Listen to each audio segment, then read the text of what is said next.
Ant is such a he's out there. You know what I'm saying? And I wanted to make sure he was well represented with his graphic. What you trying to say? You don't like it? You don't think it's? Oh, I like it. It's me, I guess. It's me for now. It is you. It's definitely you, man. I don't see nothing wrong with it. Eric, let me play it one more time. Hold up. Put it back up. The Ant graphic. Anthony, the movie blog, straight from Wakanda. Yeah. Yo, I like it, man. Look. I guess it's the little thing that it does at the end. Yeah, where it expands his head. Where it expands. Like, what's happening right now? Like, why? He just my head ain't big enough. Megamind 2, starring Anthony. Right there, man.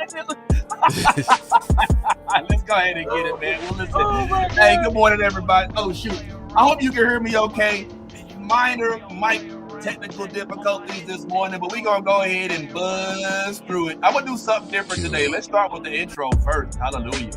This is one of the greatest podcasts, and you know what? Fuck that. These guys are fucking awesome. Ain't my niggas to the end of time.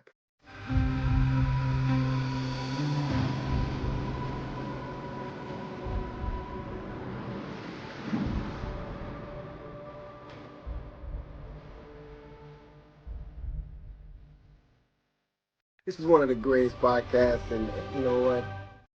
When they say it twice. Hey, what's going on, y'all? Y'all already know what it is, man. Shout out to everybody watching. Just go ahead and take a couple moments and say thank you to you for pulling on up. Do us a quick favor while you're watching. Go ahead and hit that like button, hit that subscribe button, hit that follow button, hit that share button. Leave us a comment, even if it's just an emoji, even if it's just punctuation. Go ahead, drop you a period, a comma, a semicolon off in the chat just to let us know you're not a bot. Hallelujah. And yes, appreciate each and every last one of y'all for pulling up today. We got much to discuss. Let's go ahead and get a little music in the background so we can talk about it. Hey, now we obviously have Ironheart, the finale, of which we were given not one but two villains. Hallelujah. And we're going to talk about who they are, including one of which we've been waiting for quite some time. Let's go ahead and reveal that bad boy. In addition to that, we had Jurassic World Live Rebirth is now back in theaters. Are we tired of it? Is it enough? How many dinosaurs can you make? Are they even entertaining anymore, these Jurassic burps? I don't even know. I call it the Jurassic burp. Maybe they should call it that. Let's talk about that. Superman is pulling up next week. Do we care? I don't know. Is this the out? I don't know how you call it. With the out party, the coming out party of James Gunn and his theatrical vision of the DCU. Let's see. But most importantly, we want to talk about the Foundation, which is dropping next week. Hallelujah. Hey, for all of our Foundation watchers, this is our show. One of the only long-lasting, dope-ass sci-fi shows out right now. So we want to talk not just about the show, but how did we get here? How did we get to season 3? What has happened all the way leading up? Because I ain't gonna lie to y'all, man. Foundation is hard as hell to follow. Like you gotta study this show to be able to kind of get the full gist of it, in my opinion. But that's what I think. But let's go ahead and kill all of that so we can get to today's lead. What you think today's lead is? You better know. Let's just start it.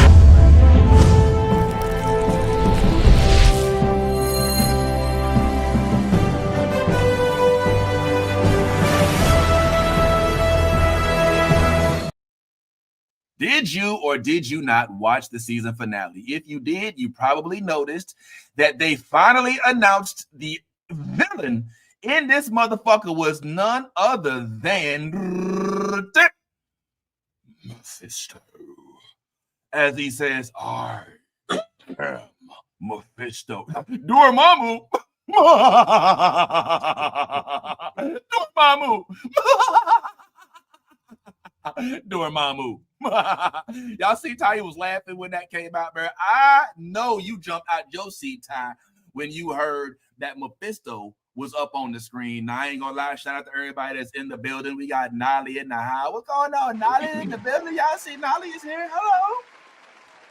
Hi, everybody. Live in space. We got We got Ant in the building, of course. We've got Bad Ty in the building. Gonna talk about Mephisto. I'm here as well, but enough about me. Let's go more into this graphic with Ant. The joint is spot on, bro. I love it. I love it. Why am I in the ancestral plane? I don't know. Okay. All right. Let's do this. So I was making the graphic, all right, and I was like, what background best describes Ant? And you know what I had first put in the background? From Town. I had you in the background with a tree in the middle of the road. And then as I did it, I was like, yeah, all right, this could just be any random tree. You know what I'm saying? I don't have enough confidence in this graphic to have it be one that lasts long. But then I also know you normally pull up with a Black Panther shirt. You're very adamant about the recast T'Challa movement. So my mind went to the ancestral plane. Now, as for where the whole Megamind shit that comes in between the lightning strikes, I don't know why I got the I don't know what made me want to do that. But I just was like, yo, I got to put something, because it was boring at first. Like, mine is boring. I made one for me, too. It's just like, hey, I'm zooming in, ha, ha, ha, boo, boo, boo, boo, boo, blip, blip, blip. And I was like, all right, cool. But yours, like, it's got a little thingy in it, bro. I don't know. I'm talking too much. Let me go ahead and get off of it, man. I like it.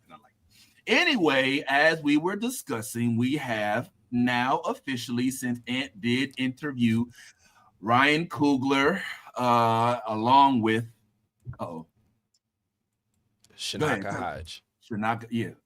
I just don't want to mess it up. You know what I'm saying? Now we have officially seen episodes 4, 5, and 6 of the Ironheart series. And I got to say, I'm not going to even bullshit with the whole, thumbs up, thumbs down.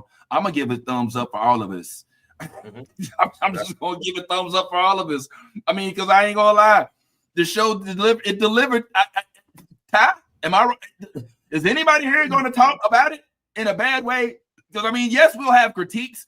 Yes, we'll have things that we might not necessarily think could have, that were done, to the best of its ability. But in terms of a solid show, I got to say, I don't have too many notes. Ty, what are your thoughts, man? I feel like you and I may be on the same wavelength with regard to this. And then I'd like to get Nolly's thoughts and Ant's, of course, as well. But what say you, friend, about the Ironheart show, short series, whatever it is we want to call it right now? I would say it's the polar opposite of Secret Invasion. I would say it was good writing. I think the pacing was exactly where it needed to be. I thought it was a little slow because I only got the first 3 episodes, but after like seeing the 4th, 5th, and 6th episode, I felt like it was perfect. It was the right pace. The acting was on par. The big reveal was a big reveal. And one of the things that I loved about this reveal, unlike other reveals, unlike the internet going crazy as it always does, we didn't know that Mephisto was going to pull up. Like, we could have assumed because they mentioned demons, and like we always do. But unlike other series, other shows, we did not mention Mephisto. Didn't really know Mephisto was going to pull up. I haven't seen anything on the internet where anybody was saying, hey, yo, we're expecting Mephisto to pop up in this series. This is what I've been asking for from Marvel. Everybody shut up. Keep a secret. Let us be surprised on screen. Because when it happens, you get smiles. All right. Smiles is good. Nolly, you had a chance to check it out. I'm assuming. What say you? I mean, did you? Before I put you on blast, did you? Yes. No? Life is black. I know life how life be. All right. Well, your thoughts, if you wouldn't mind grazing us, kind mademoiselle. What you think about that thing right now? I wish I had as much self-control as Bad Ty does, because I'd be in there. I'd be in every subreddit. I'd be on every Twitter thread. I'd be like, right. Like, what the rumor mills got for me? As soon as something is announced, I look at my sources. And there are some sources that are always right. And there are some that I'm like, stop, don't do that. But when they announced Ironheart, one of the good sources was like, Mephisto's going to be in it. And I was like, bitch, stop lying to me.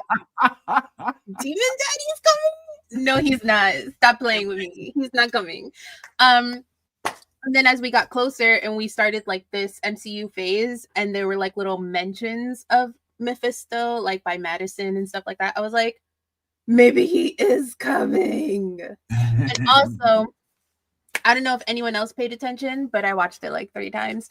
The episode where, the last episode when Mephisto's talking to Reeve, she like moves a spoon on the table, and his reflection on the spoon is a red, like it's red demon Mephisto. Yeah. It's not like the Mephisto in front of her. And I was like, oh, I can't wait for more Mephisto masks, especially since they finally started pre-production on the new Doctor Strange movie.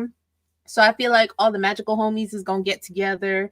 Right. And also big up Black Witches again. Okay, because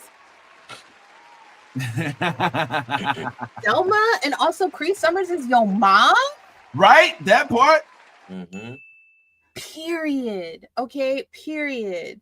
I'm all about Black women in power, and she was giving everything. I loved Ironheart, and I am so annoyed. Like I think last week I was in the comments on the show ready to like fight somebody because everyone, I'm so sick of people. They were review bombing. They were saying some dumb shit like, oh, she's a criminal. How dare she? Look at her. She joined a gang. And I was like, first of all, look at her. Natasha Roman, she's an assassin. Okay. Literally murders people. An assassin. Thank you. Hawkeye, we literally saw him as Ronin. Another assassin. Like, be so for real. Tony Stark. Punisher for war. Okay, literally was funding and supporting wars. But old girl can do a little crime to make ends meet. Exactly. Y'all are real selective with your outrage. Real fucking selective. Definitely. And I don't like that. That don't sit right with my spirit. It don't. As it shouldn't. And thank you for expressing that. That's real shit, man, because that does happen. We seem to get these fake, these unjustified comparisons. Oh, she's a criminal. Oh, okay. Remind me again what it was that Tony Stark did. He sold weapons of war. Literally. and it's all people who really just don't want to give it a chance because she's a woman and she's Black and they don't want to do it. I was watching YouTubers do live reactions to it, and literally some of the comments from the white men were like, she mentioned the stepdad, so her dad's not in the picture. I'm like, what does that have to do with the story? Why can't you just say that you're racist? Like, just say it. Just say it, babes. Just say that you have no media literacy. You don't care about content. You want everything from the comic books, but when they bring characters from the comics into shows, then suddenly you don't want it. Suddenly it's the woke agenda. They're catering to different people. Bitch, if you don't sit the fuck down, sit your crusty booty hole shaped lips, shut them the fuck up. Go outside and touch some grass. It's not that serious. Show me where on this diagram that women and women of color and Black women hurt you. Show me where. Why they won't pay you no mind? Maybe if you showered and washed your legs, it'd be a different story. Oh wow. Yo, do you think your husband like this? Like, no. I don't have to because he's a decent white person. She's on fire. Yes, she is. Hold up, I gotta get she's in there like this, like, oh man. I had a lot of thoughts and I needed to get them out. Oh, that was actually literally, thank you, Harmony. The entire Thunderbolts, all of them, they're criminals. Criminals. Yeah, and it's so funny because we literally will sit here and talk about how much we love the Punisher, who is a murderer. Literally. Mass murderer. But Riri robbing some rich people is a problem. Yeah, like, my God, there's always... Go ahead. All right, well, I want to hear what Ant got to say too, man. Ant, yo, I ain't gonna lie, like, Nolly just kind of bodied the stage a little bit. You wanted me to follow this? Nah, yo, nah, it's all you. I ain't coming after this. Just bodied the stage a little bit. So it might be a little hard to follow. But I know you got feels, man. So all we want you to do is just share your feels, man. Like, how was it you felt about the show? I mean, that's all. You got to try. Now, so like we talked about this a little bit last week, right? Like the first time I watched it, I didn't really enjoy it as much. I had to really enjoy it. That fucking graphic, yo. Get used to it. That shit is here to stay. I was supposed to say that is a bitch. You want me to keep a straight face and explain my thoughts after that. Come on. So after rewatching it, I started to feel it. It was all right. You know, thankfully I don't have this thing of Secret Invasion taking up precious memory cells in my brain. But Ironheart was a solid show. Was it my favorite Disney Plus show? I don't think they've been doing a lot of great Disney Plus shows, but it was a solid show. And I really think it's really good, mostly for young adults, because I think that's who they were really targeting. So all these little old nerds sitting in their basement typing on their keyboard, it wasn't for you. It was for kids who was coming up at this stage of life, making life decisions and seeing themselves in Riri Williams, especially these young black geniuses. So I loved it.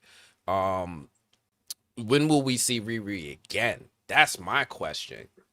Because now that we've had a taste of her, I'm like, yo, when are we getting, what's the team, the Young Avengers? Or when are we going to get Ironheart Season 2? Or is she going to show up in Avengers Doomsday? When are we getting more Riri Williams? I don't want a 5-year gap between seasons. Right.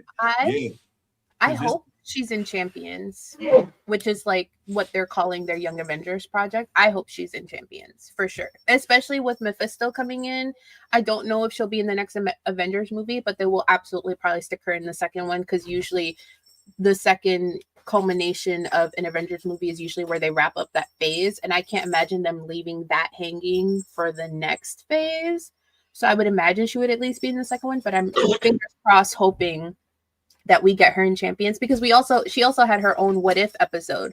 So I'm hoping that they're actually like investing in her, and it's not just a, here's a little something to take the edge off, I gotta say, all right, my little bullshit opinion in here, if it means anything. I kept thinking about what like in your interview, Anthony, how you asked Ryan Coogler about having to deal with all of the trolls and whatnot. And then we learned about how I believe it was Rotten Tomatoes had to edit the pre-review bombing that was going on, right? So while I was sitting there watching it, I couldn't help but think about all of that you were talking about.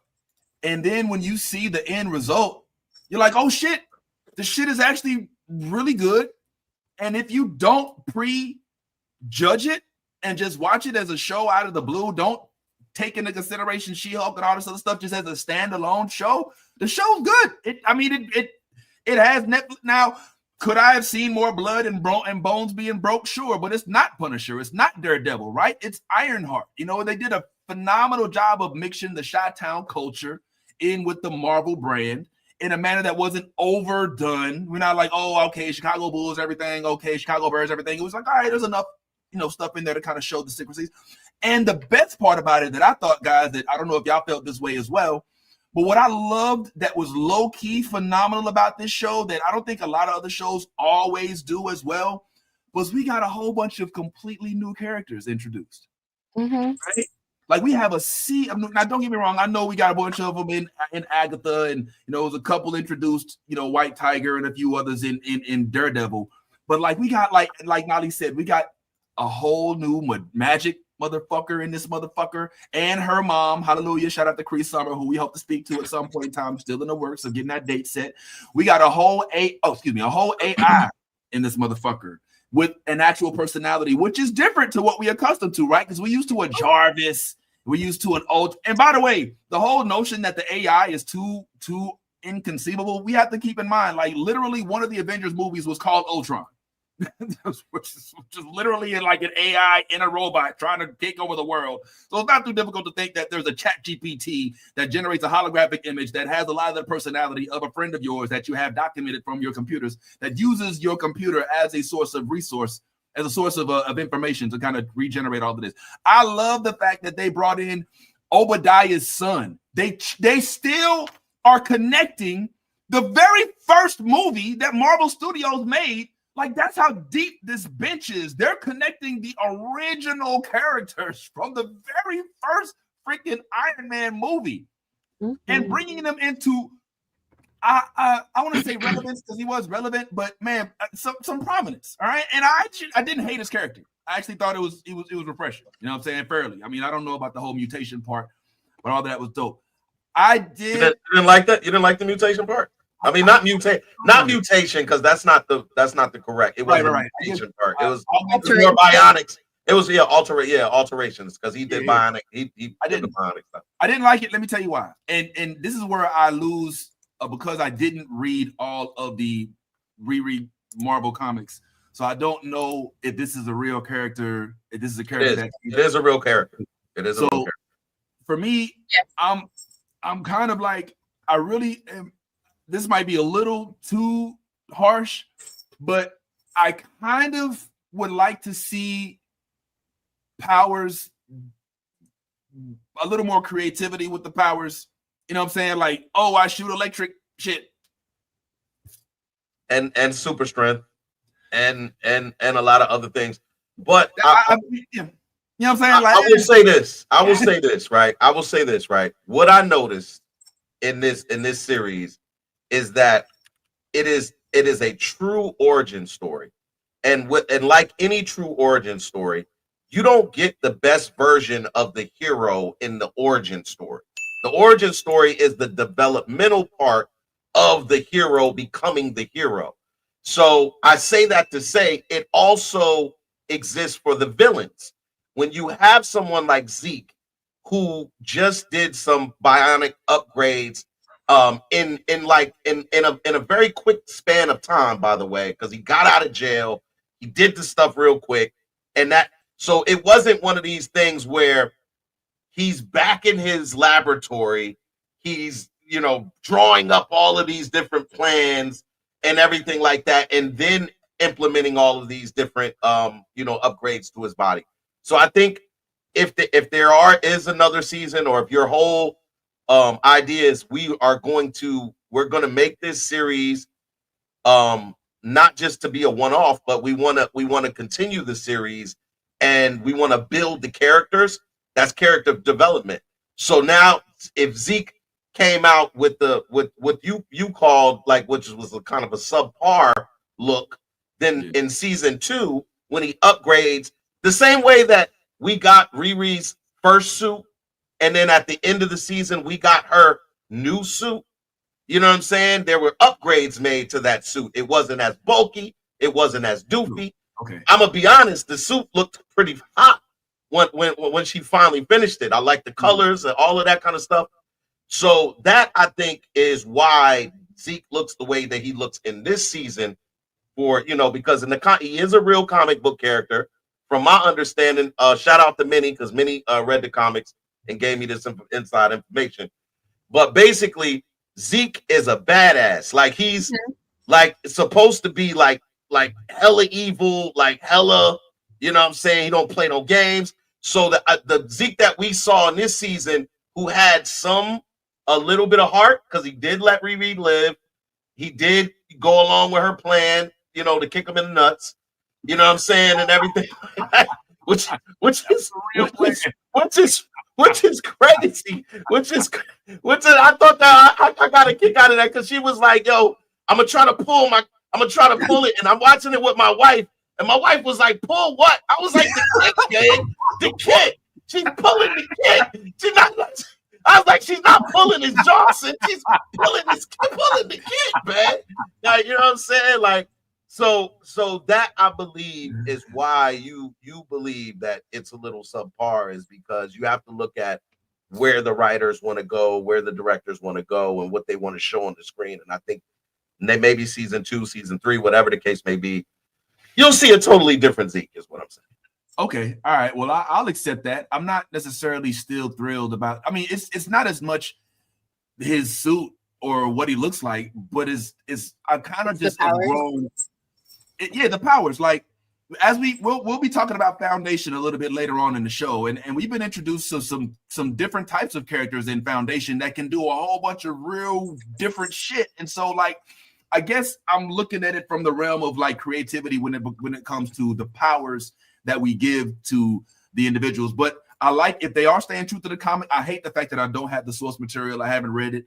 But if this is source material, Nolly, if this yeah, in the comics, he basically he does what is done in the show, but a little differently. Like he practically like nerfs and manipulates his hypothalamus gland.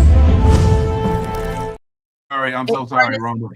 It harnesses energy in his body, and that's how he's able to like shoot the sparks. And like he does some crazy things. Like he walks into a boardroom for a company that like didn't take him seriously, and like literally just flicks his fingers and murders them all in like a second. Like he's pretty. But I don't like that he, at some point in his like comic art, he creates African suicide bombers. Like they don't have nothing strapped to them. He manipulated their bodies like he did his, and so like he confronts Iron Man at a party, and then the suicide bombers come in and like explode, but Iron Man is able to get away because he can call his suit. But I think that's like the comic arc that like Pepper Potts gets like severely super like injured and like almost dies or whatever. But like I was like, why they gotta be African suicide bombers? Well, all right, let me can I play devil's advocate? Oh man, by the way, I have a skit I wanted to start, but I can't because my costume didn't get here on time. I want to start a new skit. I'm gonna show. All right, I'm gonna show you. You got a costume. I want to start a skit, but this shit ain't work, man. I was so mad. It was gonna start today too, because especially given what we've learned with the people we have. Well, bro, don't show us the costume you picked, man, until you wear it, bro. Don't. Okay. You know, like a kid who just got his first $20 bills, burning your pocket. Or a $2 bill. If you ever got a $2 bill, those are pretty cool, man. Yeah.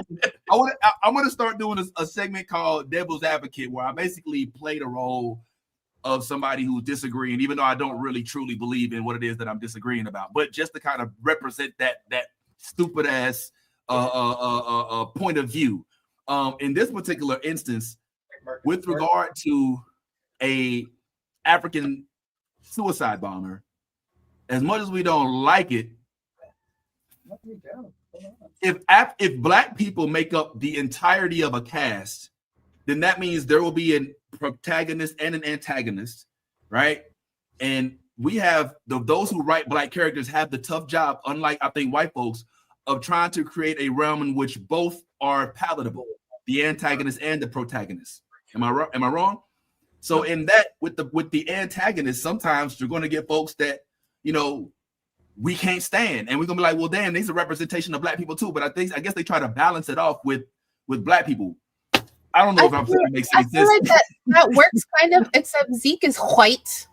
Right. Tony is white. Yeah. Everyone in there is white. Yeah, okay. Like, that part fucks it up. Yeah. Africans as suicide bombers. Good point. It's fair enough. I mean, look, yeah, I've done some questionable things for money too, but I feel like it just is taking advantage. Yeah, I think, but yeah. I mean, but answer me this though. As much as we hate to see it, does that stir your bones enough to the character to make you invested more into the book, or does it just make you think, why would the author do this? Do you see what I'm saying? Like, Nolly, like, well, for me, it's both, because I ask too many questions. I think people get annoyed with me, but I ask a shit ton of questions. I'm always like, but why? Right. Why did you decide to do that? But also, I'm someone who needs information. So if I see something and I'm like, that's interesting, and I find out it has a book or something, then I'm like, I'm gonna read the book. I'm gonna read the comics. So like, I'm a little bit of both. Right. Okay. All right. I can dig it. I mean, I like the same thing that happened with the writing of the white Black Panther now, how we're all kind of side-eyeing old boy, you know, because it's a white guy, but then you're looking at the author like, well, what is your purpose here? And did the wave of attention you got, did that justify what you wrote? And so I don't know. That's where I'm coming from. But let me take a step back. Let's go ahead, Ed, please.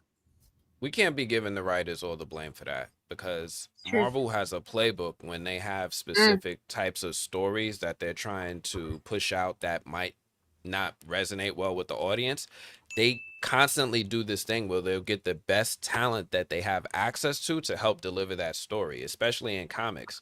They've done that more than once. They'll get the best writer. They'll dust off some of these artists that have been in retirement for a while that fans love, and they'll have them do it. Joe Quesada used to be the editor-in-chief of Marvel Comics. He used to be the chief creative officer of Marvel Comics. He used to steer the ship in the direction of the storytelling of Marvel Comics. Brand New Day, Civil War, Mephisto, all that stuff, that's from Joe Quesada's brain. So to get him to come back just as a penciler and not give story into it, that means they dropped bags on this man because they knew this story wasn't going to react well. This is part of their playbook.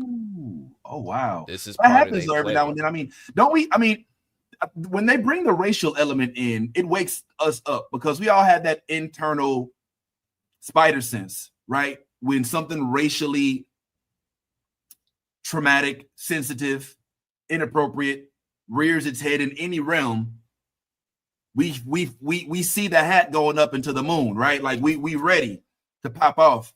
When it happens in other cultures, I feel like they don't really. It's like, well, you know, for instance, I'm thinking back to, and I know I've used this reference before, but when they tried to make Ben Reilly the main Spider-Man, like motherfuckers lost their shit. Like I was upset, you know. And I mean, it wasn't racial, but it was a twist in the plot. In this instance, making a white man make black suicide bombers, it pisses you off, right? Like it makes you be like, yo, what the fuck? So I mean, I don't know what I'm saying. I guess in the realm of creation, there's a thin line between, oh, this is captivating and this is insulting, you know. And I walking that line can be real difficult. But one thing that is definitely not insulting is the introduction of our new. Oh my, come on, man! Isn't she just everything we wanted in a new character? Yes, with her mom being Freddy from Different World. We see you, Kree. But I mean, just her and herself, just what a breath of fresh air. And Shanaka did say something about it, and I know Aunt, you had a chance to speak with her. Let's real quick just hear what Shanaka's what kind of her thought process was around Miss Zelma Stanton's, Miss Zelma's character. Welcome to Stanton's. We got sweets, we got reads, all your wishes guaranteed. How can I help you? Reagan Aaliyah brings to the character of Zelma her natural hilarity. You've bitten off a hell of a lot more than you can chew. I could chew a lot. I'm aware. I think of our 300 plus crew, the single biggest Marvel geek is Reagan. She's read every Marvel book you can think of. She's seen every movie like 6 times. She really is like the character. I'd learned from these old books and baby witches off of TikTok. To have a character with such a unique story, somebody I relate to, is like more than I could ever dream of.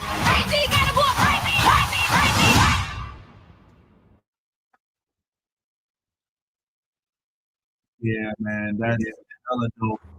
But is it just me, or am I the only one who could not stop thinking about how this is going to tie into Agatha when I was sitting here watching this? All I kept thinking was, down the road, down the witch's road. Because she's using magic, and we just had the Wiccan circle, right? We now have Wiccan of speed and Wiccan. We now have Agatha as a force ghost. You know what I'm saying? Like there's a whole realm where she can exist. And then we have new wicked witch. I know she's not a wicked witch. I'm just using that as a euphemism. But new magician, right? I mean, this is classic Marvel. Like Marvel, I don't want to say they're back but this is 2 projects in a row that I have not hated. All right, this is Daredevil plus Ironheart. All right, both of which stayed in their own respective lanes. Okay, and with this, we're getting like, yo, Mom Dukes is cool as hell. There's so many more places to go. We 6 episodes isn't enough. The boyfriend was it? I mean, it's not her boyfriend. It's the sisters. Like, there's so much going on. You know what I'm saying? Like, I want more. Like, I don't know the last time I was this geeked up about a show. Like, they gave us just enough to make it so, like, man, hey, y'all got any more of that Ironheart? You know what I'm saying? Like, it's just enough to make you just be like, holy shit. And you don't get so many questions answered. But let me go back to my question.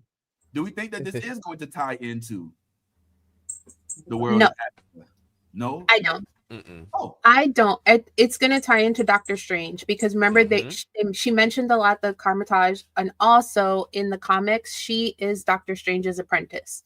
So remember she's saying that she wants to go to Carmitage, she wants to learn from the masters and stuff. So I think that in the new Doctor Strange movie we'll either get mention of her or we'll see her or some after end credit thing or like an end credit scene before the next Doctor Strange movie if they want to include her. But I think it'll focus more on that because I really think Agatha is going to pour into the champions because we have Wiccan looking for his brother and then we already have all the other young Avengers in everything. So I feel like maybe that'll tie in together later. But I think Ironheart is going towards Doctor Strange because I can't imagine anyone in Agatha All Along being able to go toe-to-toe with Mephisto. I feel like you need Wong and Strange and them to do Mephisto. So I think Ironheart is Doctor Strange and Agatha is going towards Young Avengers. Do we? How many? Do we know? Go ahead, Ty. I was just gonna say too, like let's not skip past the fact that she was using chaos magic. Like, let's not skip past the fact that she was using chaos magic. This is a young girl using chaos magic. The only other person that we really see using chaos magic is called the Scarlet Witch. I'm just saying, like Zelma's got to be pretty powerful to be able to cast a spell using chaos magic. Well, quick question, sidebar, and then I'd like to get Ty's feelings on the introduction of Mephisto into the Marvel universe finally. And I want to co-sign what Nolly said. I had an idea that Mephisto was going to show up because, like, the internet's word interneting. And hold on, they do every movie. Mephisto's going to be the villain. Mephisto's going to be the villain. Like, how many movies and series have we been literally since WandaVision? It's been like every series. I think who's the villain? Mephisto. And then I got a question for y'all after. I got a text from my husband the other day asking if I wanted a cat because they found a kitten at work. Anyway, this is Marcus Phoenix. Marcus Phoenix? She's a superhero cat? Okay, yo, look at Marcus Phoenix. Yes. I love Gears of War. It's my favorite. Oh, man. Look at you coming out with the white cat for Juneteenth. Hallelujah. Period. Nah, that's what's up, man. Yo, all right.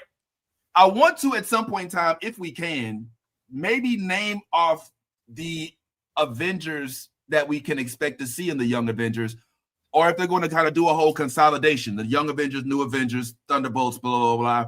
I think we had the Patriot, Yelena, Kate Bishop, Spider-Man. I think she's. I don't think any of the Thunderbolts will be in the Young Avengers group. I don't think Yelena. Yeah. We have America. We have Kamala. We have Kamala. We have what's her name? Kate Bishop. Sorry, it was escaping me. Well, I kept thinking in my head, Mary. Yeah. That's Sinners. Different universe. Okay. Different universe. Patriot. We have the Patriot. We have Shuri. No. I guess Shuri would probably Need a Wiccan. Nah. We have I think these are all going to be teenagers. I think I think they're going to be all teenagers. So then you have Ironheart. You know what I mean? So that's pretty much it, right? Well, like I saw they bring Miles over. Patriot. It's and Patriot, Riri. right? Yeah, and Riri. Remember Hulk? Yeah, that's what Ironheart. Hulk introduced us to his son at the end of She-Hulk. So he could be there. We don't. Scar. Ant-Man's daughter. Oh, Cassie. Yeah. Cassian. Who else we got? I think that's all we have. T'Challa's son. Well, that's not. Will he be old enough?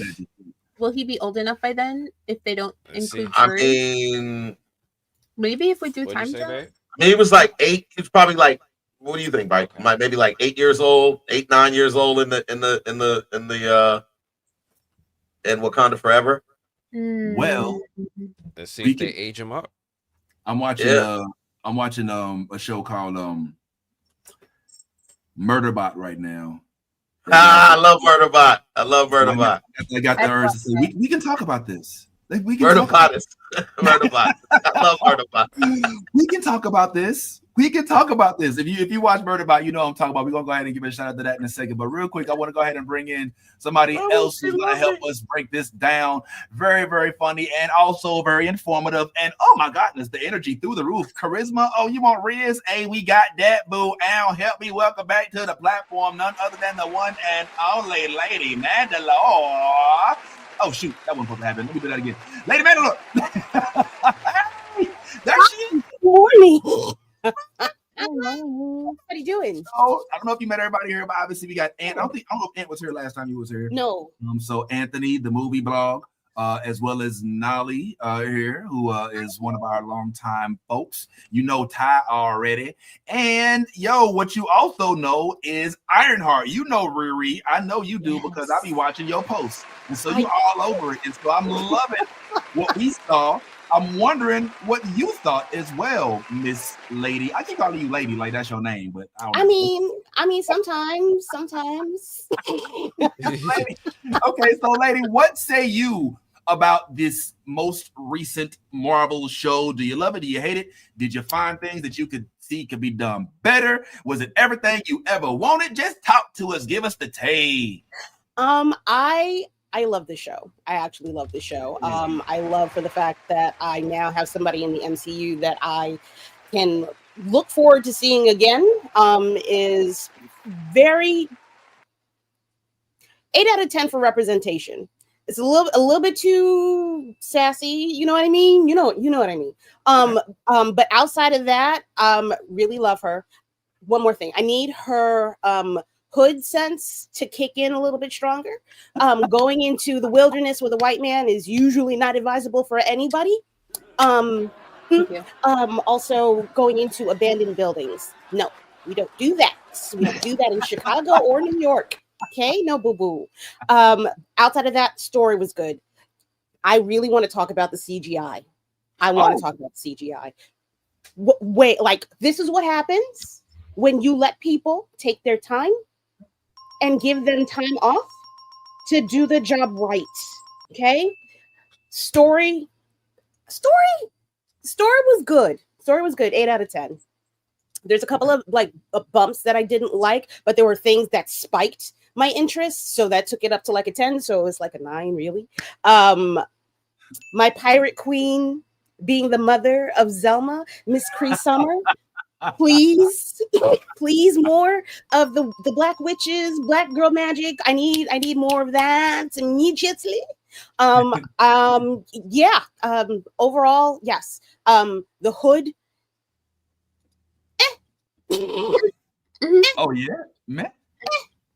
It's all right.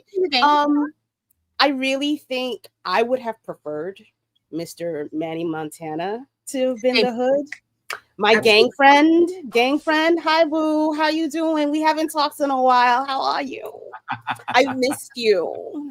I think he would have done. I think he would have been more menacing. I like Anthony Ramos. Something is a little off. It was a little off for me. Message received though. Everything came through. All together, beautiful work. I'm gonna say out of this is at least a top 3 MCU show, not movie for me, and it is fighting really hard against WandaVision. It's fighting against WandaVision for me. Okay. Whoa, dang. Well, thank you much for that. That's a good way to look at all of this. You definitely when she walked into the abandoned building, did she have on the suit? No, she walked in there. She didn't have nothing. She was walking in with the intention to get money or get away to get money to shoot the suit. That was the first. That was the first half of the series, right? Yes, I think that was episode 2 or 3. 2, maybe. Okay. Interesting that you brought up Anthony. No, I agree. You agree wholeheartedly, Nolly, with the way that Anthony. I feel so. Yes, agree. Message received, 100%. But I also feel like because it's not a role that he usually does, that at some points it felt a little overcompensating, but not in an obnoxious kind of way. It was kind of like you could tell he wants to be good at this, but it's not really in his wheelhouse. Whereas if Manny was there, I literally turned to my husband and I was like, I just want him to say, "Get in the car, Elizabeth." Like that's all I want from him right now. That's all I need from him. I was like, he is the best bad guy. What are they talking about? What are they? Don't worry about it. Girls? Have you seen Good Girls? No. Oh my God! Go watch it. Go watch it. The guy who found it, Ironheart, is the main bad guy in Good Girls. He runs like a whole freaking gang. He has these suburban ass women laundering money for him, but he is so good at being the bad guy. And I don't know what it is about his voice, but I would listen to him read an audiobook of the Bible and still think unholy thoughts. Okay. Impure. Sully me. I feel like, bro. I don't know about you, but I feel like I thought we were talking about the hood, but I feel like they talking about unhooded. Something else.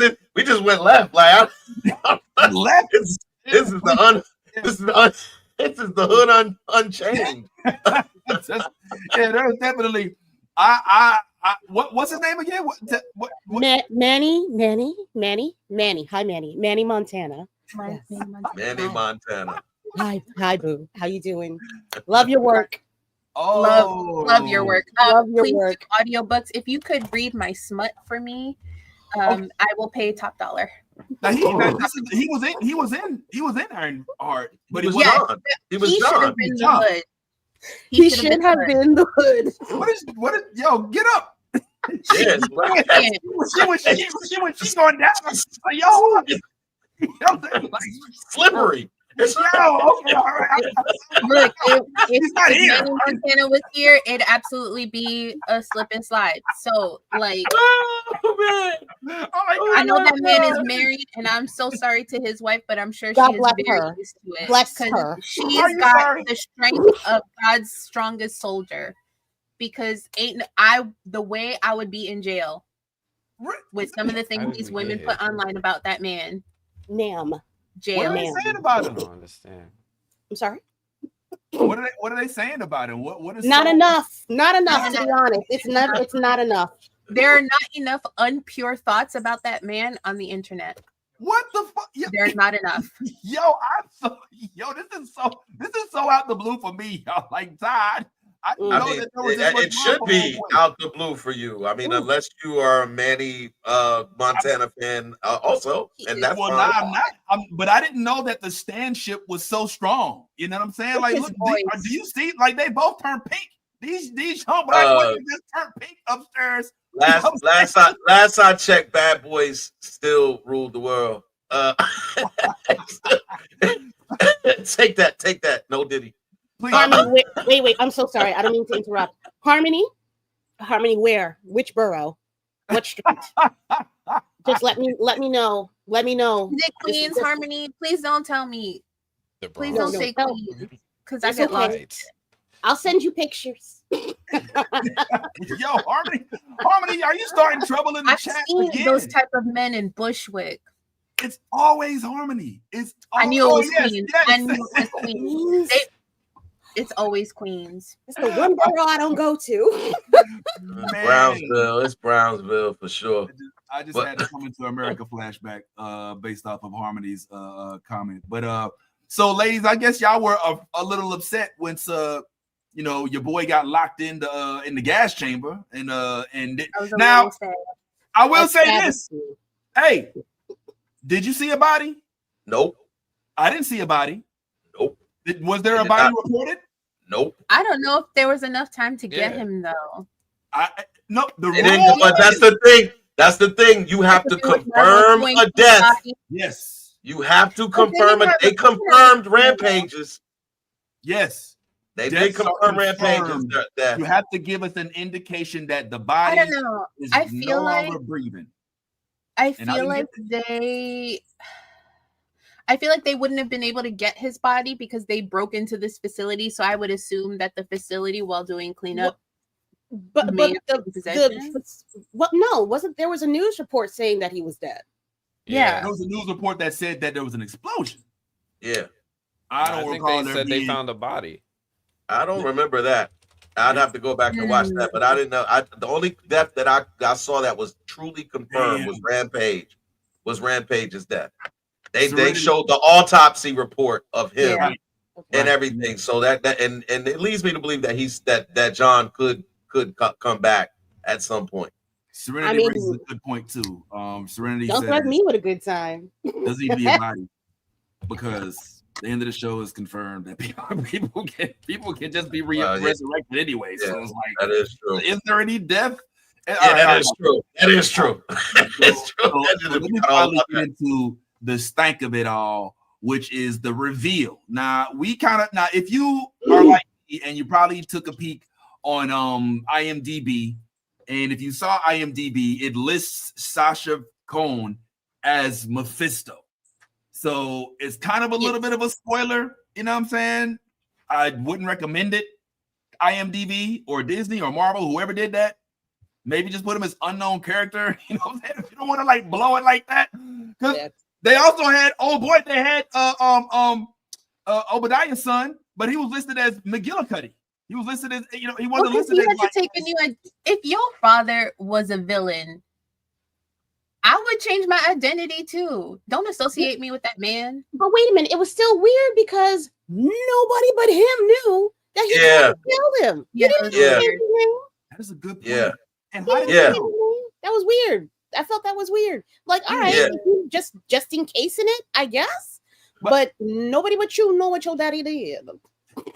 Yeah, they did. They like, because the lady across the street was like, "Oh, look what you did to your dad's name," and so clearly, there was nobody. So that's crazy. So when they Iron Man and them killed his ass, what they do just hide the body?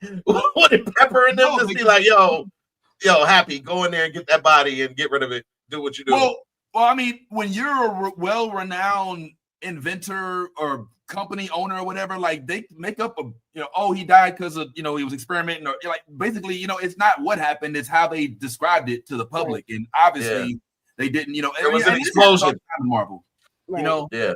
So that's the thing. But I just love the continuity. Like that's deep continuity. That's deep continuity. That's like having Tommy Lee Jones as Two-Face in a Batman movie to continue what happened with Joe. Bad reference. I would pay big money for that. Yeah, but I'd rather it be Billy D. Williams. But I got a question for everybody. Okay, I got a question for everybody. So, do y'all feel like there was a missed opportunity here since we're in Chicago? And I feel like there was, but I want to hear if there was by you guys in that scene where the girls go into the restaurant and then they tell everybody to get out, and then everybody doesn't move, so they smash dude's head on the table. Do you feel like in Chicago, like that really would have happened, or everybody in the restaurant would have pulled out guns? Everybody's pulling out a blicky. Everybody's pulling out the blicky. Ain't no fucking way. Chicago. Like I was like, I was like, everybody in there, the people behind the registers pulling out. It's like if you were to go into a Waffle House and start some shit, you think you're not gonna get your ass handed to you? Oh man! At a White House and shit. Well, hold up. Wait, Okay. right. Let's be clear. Refresh my memory. In this scene, were they on the south side or the north side? Because that's important. Is it? It is. Is it important that night in Chicago?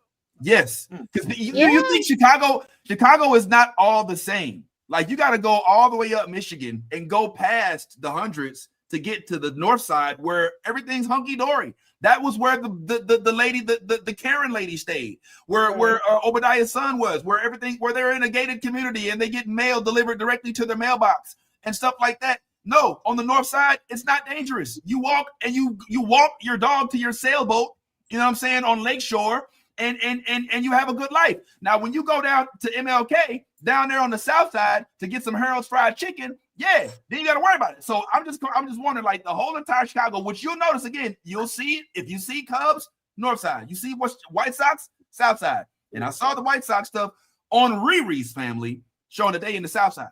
Now, I don't know if that whole gun scenario, which seems like a scene out of a Quentin Tarantino movie, would happen on the north side. That's all I'm saying. Okay. I mean, I hear you. I know some people from Chicago, they call it the Wild Wild West, but Wild Hundreds. Wild Hundreds. Right. They don't like it. They don't like being called. Yeah, but I just figured at nighttime at a White Castle, you know what I'm saying? Yeah, it just that scene, I was like, yo, that would have, if I was like, look, no shade to Coogler, but in that moment, that was a missed opportunity because as soon as she smashed, she was like, everybody get out and smash my man's head on the, I felt like Blinky should just they were like, whoa. Yeah. Okay, I see the vision. Yeah. Like, whoa. Like, just to give you that, you know what I mean? Like, this is Chirac. This is shot, you know what I mean? Like, I watched the shot. Right. You know what I'm saying? Like, I watched the Shy, and that shit is not happening in the Shy. You know Okay. All right. And that side. Well, tell me what you think about this then, Ty, since you got opinions. Like I said, we did finally, after speculating through WandaVision, through all these other shows, we finally got the villain that you have been asking for, that you sat and declaimed after every single episode that we watched with WandaVision, that this is going to be Mephisto. Every single thing was Mephisto. When anybody said, oh, I wonder if it's Mephisto. And so he's finally here, bro. So my question for you is, are you happy? Are you happy? you finally got your villain. And I ain't gonna lie, even though I knew he was who he was, I was still like, oh shit. It's Mephisto. Like, I don't know why, but I was still like, oh shit, it's him. It's actually him. You know what I'm saying? Like, did you get that same feeling, Ty, when you finally saw that Mephisto was among us, bro? Let's first start with when we found out that he was going to be Mephisto, Sacha Baron Cohen. I was a little bit, thrown. I was like, I don't know how to feel about Borat. You know what I'm saying? Being Mephisto. I don't know if I could take him seriously. But within the first 2 to 3 minutes, I was already like, yo, I love Sacha. But this was a great casting for a villain, and also for this particular character. Like, he is the king of hell. He's a trickster. There's so many things to describe Mephisto, but at the end of the day, Sacha Baron was able to bring this character to life in a way that is not so scary, but it's there. Like, it, like he was able to turn it on and turn it off in a way that made me like, I cannot wait to see how he's in the MCU. Sacha Baron Cohen, I can't talk about how talented this dude is. Like, you gotta remember when we got this dude. This is Ali G. This is the same dude that would go in there with politicians and start talking about his penis. Like, so, like, this is that guy. This is the guy that would show us shit look good butt naked. so this is the dude that took and made himself a brand, and now is starring at one of the highest positions in the MCU, playing one of the most relevant villains in the MCU. So yeah, man, I'm excited. I'm glad. I'm not gonna lie to you. When I seen him, I was like, finally! I was like, finally! Like I felt like I won an award when he came out, man. So, this is. I hope to see more of him. As a matter of fact, let me just go out there on a limb and say this. I hope to see him in everything now. Yeah. I really do. I hope to see him in some capacity in every movie. I want him to offer every hero an opportunity. Like, oh, you miss your girl? I can bring her back. Oh, you're missing Tony? Oh, I can bring him back. Like whatever you want. Like, yo, you know what I'm saying? Like, you want the widow back? We'll bring her back. You know what I'm saying? I just feel like if he's in the mix, then it's just about to get more and more terrible. And I need to see some real villainry. And I just know that as the devil, there's really no, I don't feel like there should be any heart. I feel like he should be, working to his, benefit. Everything should be working to his benefit. So we'll see. But I'm excited. I'm excited. I was excited and I'm excited. Now go ahead. First of all, shout out to Isla Fisher, girl. You picked a good one. I understand. I really, really, really love Sacha Baron Cohen. I love his range. The fact I noticed him in Borat do so many different characters. I had absolutely no fear of him playing Mephisto at all. That man is slept on, acting wise. He can pull whatever you want him to do. If you give him a minute, I'm 1,000% sure he will be able to pull it off. He's done a couple of other, I think, semi-serious roles. I asked me what they are off the top of my head, but I know that he pulled them off very well. Like, he didn't steal the scene, but he delivered his lines well enough to keep the story going. Huh? Like in Les Mis. Yes. I'm a musical girly, and so when they were like, he's gonna be in Les Mis, I was like, why? No, come to me. And I was like, I see it. Aghast. I see it. He is just so good. His range is there. That it's insane that that we only know him for things like Borat and Ali G, because honestly, he's got so much. He does, and look at that eye, the face, the facial feature. Gimme, ooh, cat daddy. I understand. Y'all wild, man. I don't wild out over a little white guy. It's not for me. But hey, Sasha, he got something. He got. Don't smile too hard at me. Pardon. I know it's weird. Don't judge me. It's not weird, man. Yo, your yum is your yum. No. That's the face that says this. Well, I would like to remind you, ladies, that before Les Mis and before all of these accolades that you're giving him for Mephisto, that he played one Jean Girard in the Ballad of Ricky Bobby of Talladega Nights, the best movie ever made in Alabama. Don't put that evil on me, Ricky Bobby. More blankets. Put that evil on me, Ricky Bobby. More blankets. Less blankets. This is my husband, Jeremy. I can't. Okay, I'm passing out too much. Sweet baby Jesus. Dear, sweet baby Jesus. Still infant baby. Still little baby.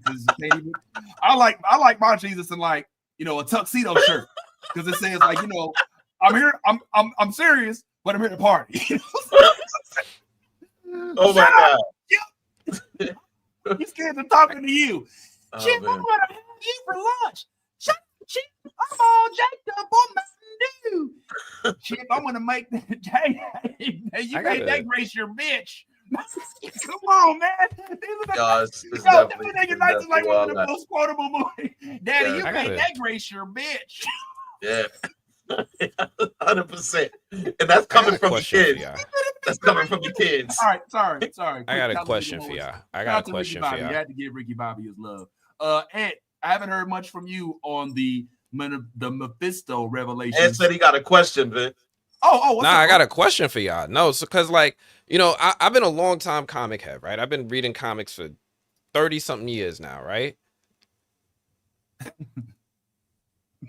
I've heard about this infatuation with Mephisto. I can understand it when it was with Thanos.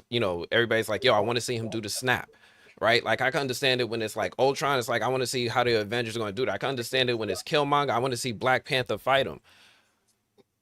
With Mephisto, I'm a little bit out of a loss. So I want to ask my blurred friends and all of y'all in the comments, and shout out to Gothic Chick for commenting on both Twitch and on YouTube. But I want to ask everybody, what do you want to see Mephisto do? Whatever. Like, what are you excited? Like, I hear what Ty's saying, like, oh, I just want to see him offer things. Like, I'm thinking about like going back in my mind, like all these comics. I'm like, what the fuck does Mephisto do? Does he do anything? Like, what are you so excited to see him do? This is a good question. I'm excited to see him stir up some shit. He doesn't have to put his hands into, and that's his thing. The devil never does the deed. The devil gets somebody else to do it for him. He's not supposed to have his finger in the cake. You understand what I'm saying? In the pie, whatever you want to call it. He's supposed to influence other people. He's supposed to move chess pieces so he wins the whole game. It's not supposed. That's what I get from Mephisto. I've never seen him like do something so catastrophic directly. He does some shit. He does get into somebody's head, or he'll talk to somebody, or he'll tell somebody to move over here to be this way, that one, the other. But I can't remember if he's actually killed somebody directly. I can't remember. I don't think he has. No, he killed somebody. I can't remember who it is though. But he's very, very backseat. He's very whisper into your ear to tell you to go do something. Mm-hmm. I like it. Which was spoken on in the series. Yeah. Like, they basically said this is not a demon that possesses you. Right. This is a demon that influences you. And so when you have, but don't get it twisted, Mephisto is extremely powerful, which is why he can do the things that he can do. And I think that to answer Anthony's question, I'm with Lady Mandalore. It's about what moves he's making on the chessboard and how they influence the entire story. Because Mephisto is a part of everyone's story. He's a part of Doom's story. He's a part of Fantastic Four. He's the X-Men. He is literally, you literally can add Mephisto to every property in the MCU, and he has some type of relevance within that. Ghost Rider. There's so many stories. There's so many he has a direct. Does he really? He has a direct. Like, he feel like he's just there. Like, he's never the person that's initiating the things that you guys are talking about, but he's usually there on the side. So like when Thanos did his snap, yeah, Mephisto was there, but we just went through a whole movie without him, and we didn't even. Some of y'all probably didn't even know he was missed. These are good points. I think that the thing about Mephisto, and y'all tell me if I'm wrong, because I cannot speak to the lit and the source material. I haven't read a lot of comics with Mephisto in it, even though he reminds me low key of Spider-Man's Jackal. He's not Jackal's not a demon.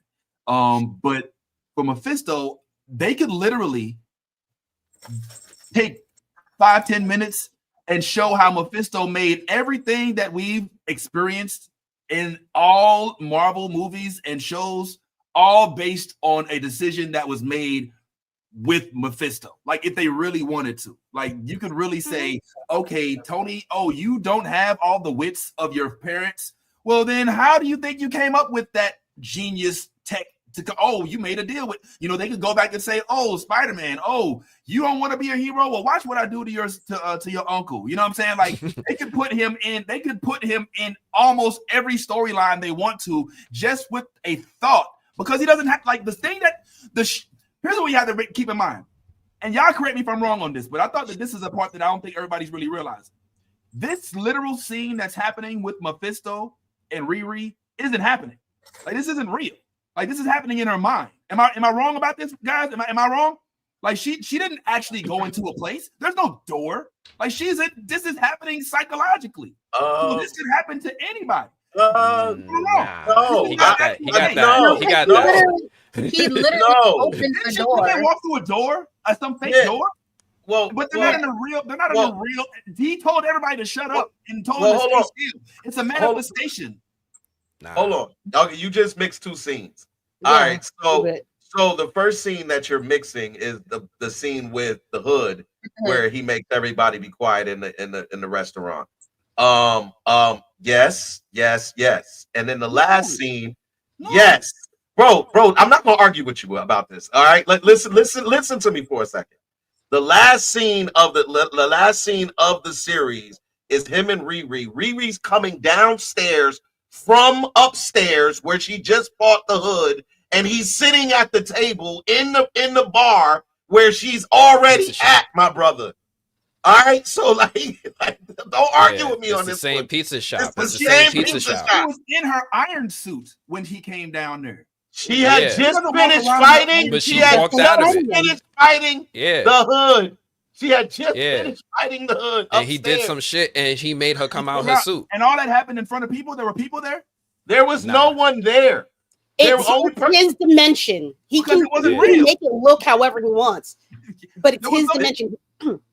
Well, he could warp reality. Mephisto is that powerful. He can warp reality. He can just magic some shit up. He is that level of a being. Yeah, that's what this is. Yeah, so it is real. It's not like it's in her mind. No, real. He just really. Okay. Yeah. So like when he did it, what I'm trying to say is that it's not an actual what I'm trying to say is that everything that happens with Mephisto doesn't necessarily have to happen in a realistic sense. So sometimes Mephisto can make a deal with somebody and it never happens like in your bedroom. It can happen in your head. Like he was having conversations with this dude. He'll just warp reality. He'll rewind time. He's that level. He's that level. Wasn't there whispers of him in the first few episodes when we didn't necessarily know it was Mephisto he was talking to? We thought it was Dormammu. And wasn't there time he's like, no, I need more time. No, I just okay. That's different than what you're talking about. It's different. Maybe it's different from what I'm describing. But my point is that those occurrences where you're struggling with this dude who's in your head could be the catalyst for a lot of the things that we've experienced in the world of Marvel. Am I tripping? I'm sure. Okay. Sure. I mean, like they can do whatever they want. They can write it that way so that Mephisto was the dude all along. They could always add that in. Absolutely. But I'm just saying, like, what had started it all was like, I don't think that there's anything significant in his existing history that we know of the character to make him this important. Like he hasn't done anything relevant that they can still apply him to. I think his biggest story for most people was when he helped Spider-Man make everybody forget his secret identity. But they already did that with Doctor Strange taking his place. So if you don't have him in Infinity War helping Thanos collect the stones, you don't have him erasing everyone's minds to forget Peter Parker's identities. What do you want to see Mephisto do? Yes, he is this god level being who can warp reality. He can control the world. He can just rewind time and offer everyone deals. But this is stuff that I think we're projecting on him from the actual devil. Like, yo, he does this, he does that. Where does he do this? When has he done that? I feel like we're projecting his source material, the devil, onto him and then taking some stuff that we know from the comics. He made Ghost Rider. He made this stuff. But we haven't seen him do this here. Mandalore, and then Nolly has something to say as well. Go ahead, Mandy. So I think Marvel, me and Marvel, we've been fighting for a long time. Oh, you ain't alone. You're not alone. Thank you for the gift. I appreciate you, but you still can't come home yet. You still got work to do. I think they are trying to undo all the Say it. as much. They trying to undo a lot of fuck shit that they fucked up on in the last few movies and with these TV shows, timing, cutting shit out, putting random shit the fuck in, trying to connect dots that don't need to be connected. So what I think they are trying to do is give Mephisto a jumping off point.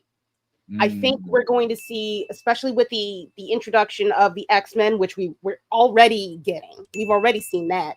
Yep. We are going to be getting Spider-Man back again. Toby, not Toby.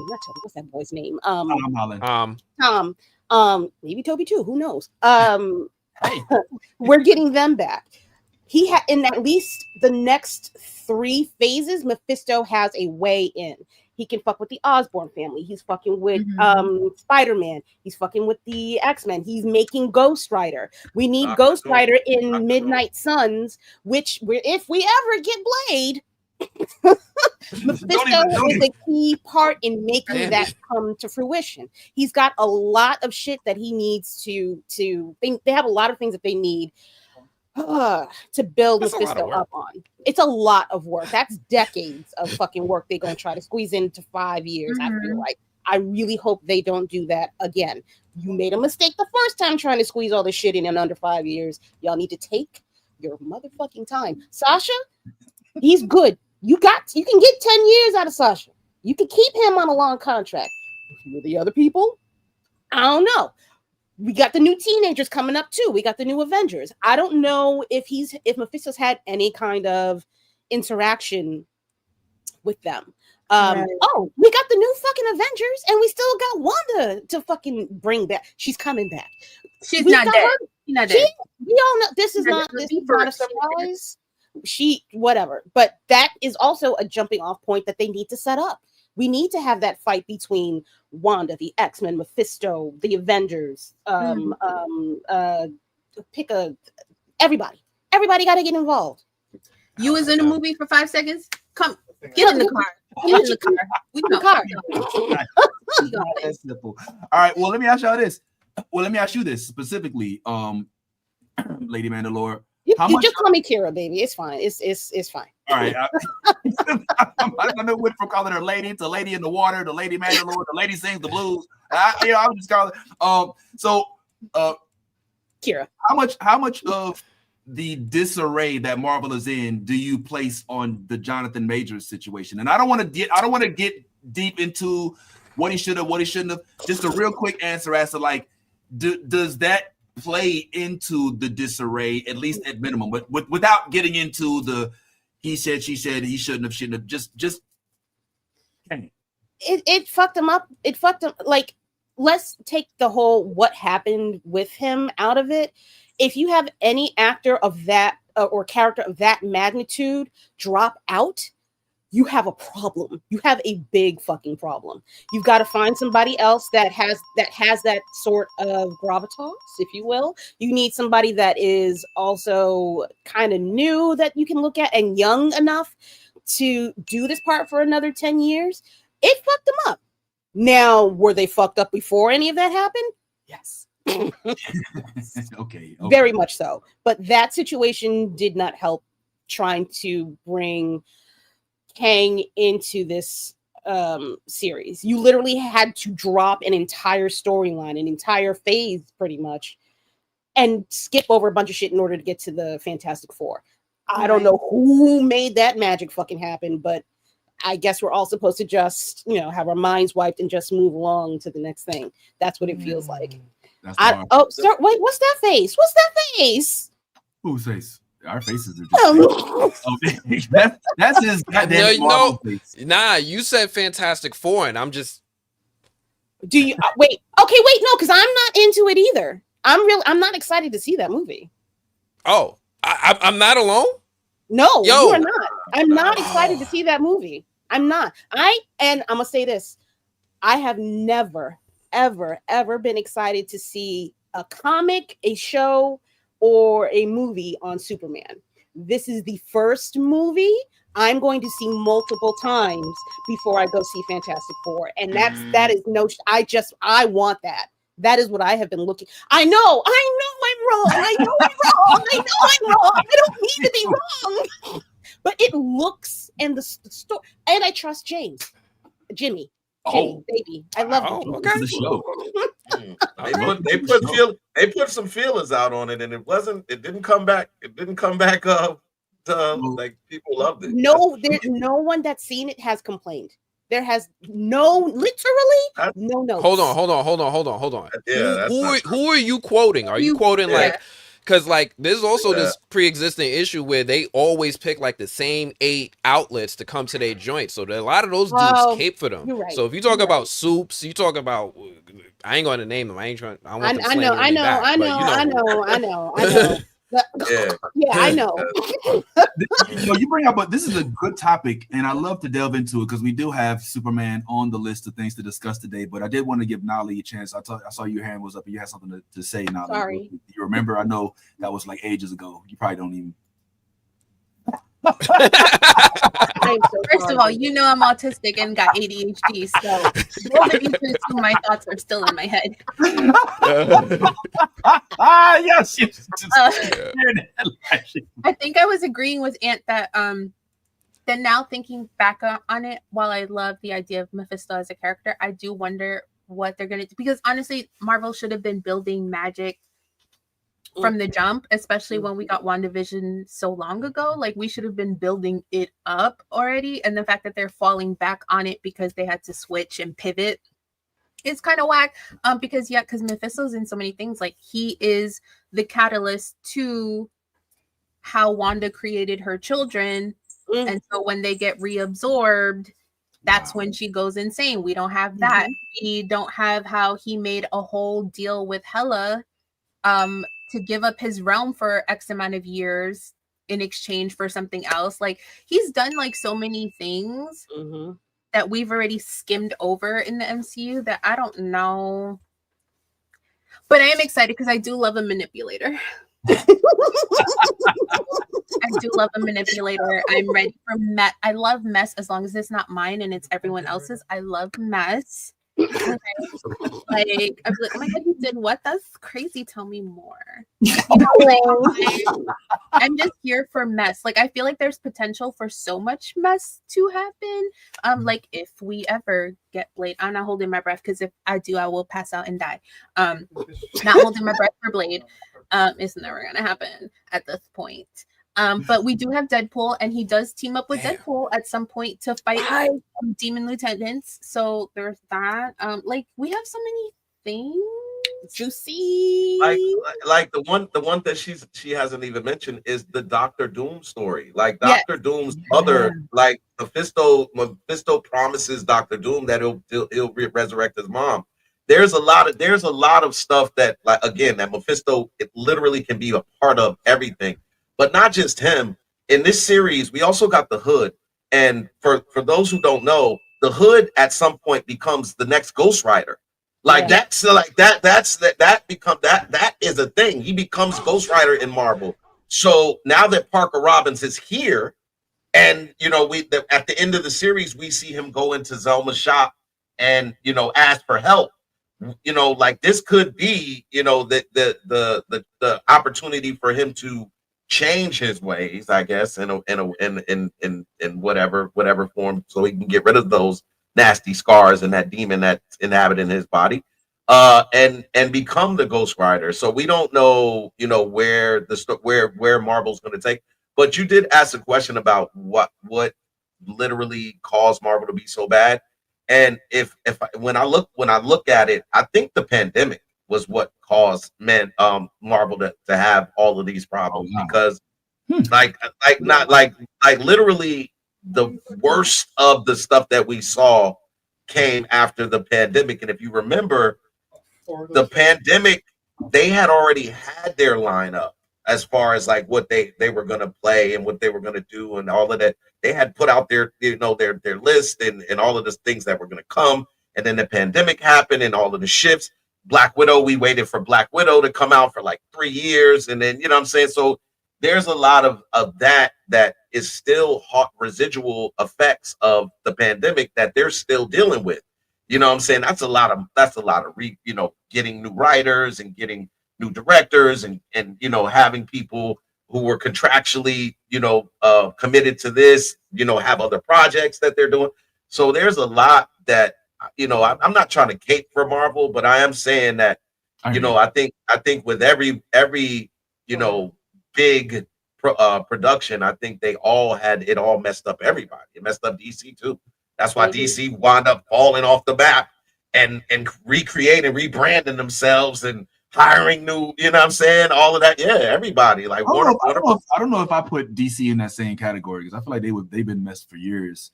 And they were it was, I mean, obviously self-sabotage was a lot involved in DC's thing, but the pandemic just kind of like made that just, you know what I mean? Like it was like there's no turning back. Like we can't go back now. Like we gotta restart, rebrand, redo everything, fire everybody. And that's what they did. They did. I feel like it's several things. Like, yes, we can attribute a lot of the pandemic to it, but also that was a part of Marvel where Marvel had no competition. DC was not delivering. There was no one giving anything. So Marvel turned around and it was like, yes, girl, give us nothing. They just spit shit out because they could. Wow. They were cutting on writing. Yeah. They were half-assing shit. It was giving very much ChatGPT where we had a whole plot, missing parts, and then the villain was dead. And I'm like, okay, there was that. Then we had the writer's strike. So the fact that Marvel was unchallenged, we had the pandemic, then we had the strikes. It was a lot. Yeah, it's a lot. And I feel like Marvel has a lot to do. Like, I feel like Ironheart is a great step. Agatha All Along was a great step. Yes. Thunderbolts, I was not expecting to enjoy. And again, even though it was filler content, it was still pretty decent filler content. So I feel like Marvel has to work their way back up, especially since DCU is now relaunching, revamping. Now they're actually going to have someone to push back in the market. They're going to have to start delivering good content. So I'm hoping that from now on, we get better Marvel content, because we also have to attribute the fact that Marvel couldn't use a lot of their characters. They just got X-Men 4 years ago. They're still in a deal with Sony because Sony won't give up Spider-Man and other things. I wish Sony would give up other things. Please. Just sign a deal with Marvel. Keep making together. Stop making movies by yourself. Please. Accept the animated movies. Okay. That's it. That's all you're allowed to do. Nothing else. Please don't touch shit. Spider-Verse, come on out. That's it. Okay, wait. Hold on. The TV movies, the animated series. Can we go away from the Flash shit, please? Can we please move on from that, motherfucker? Please, it's fucked up. Just Control-Alt-Delete that hoe and start the fuck over, like they did with that. I'm done with them trying to fix shit. I need another avenue of animated TV movies, please. I'm fucking begging you. Please move on. Yeah. I think that Sony should definitely relinquish. So I agree with that there.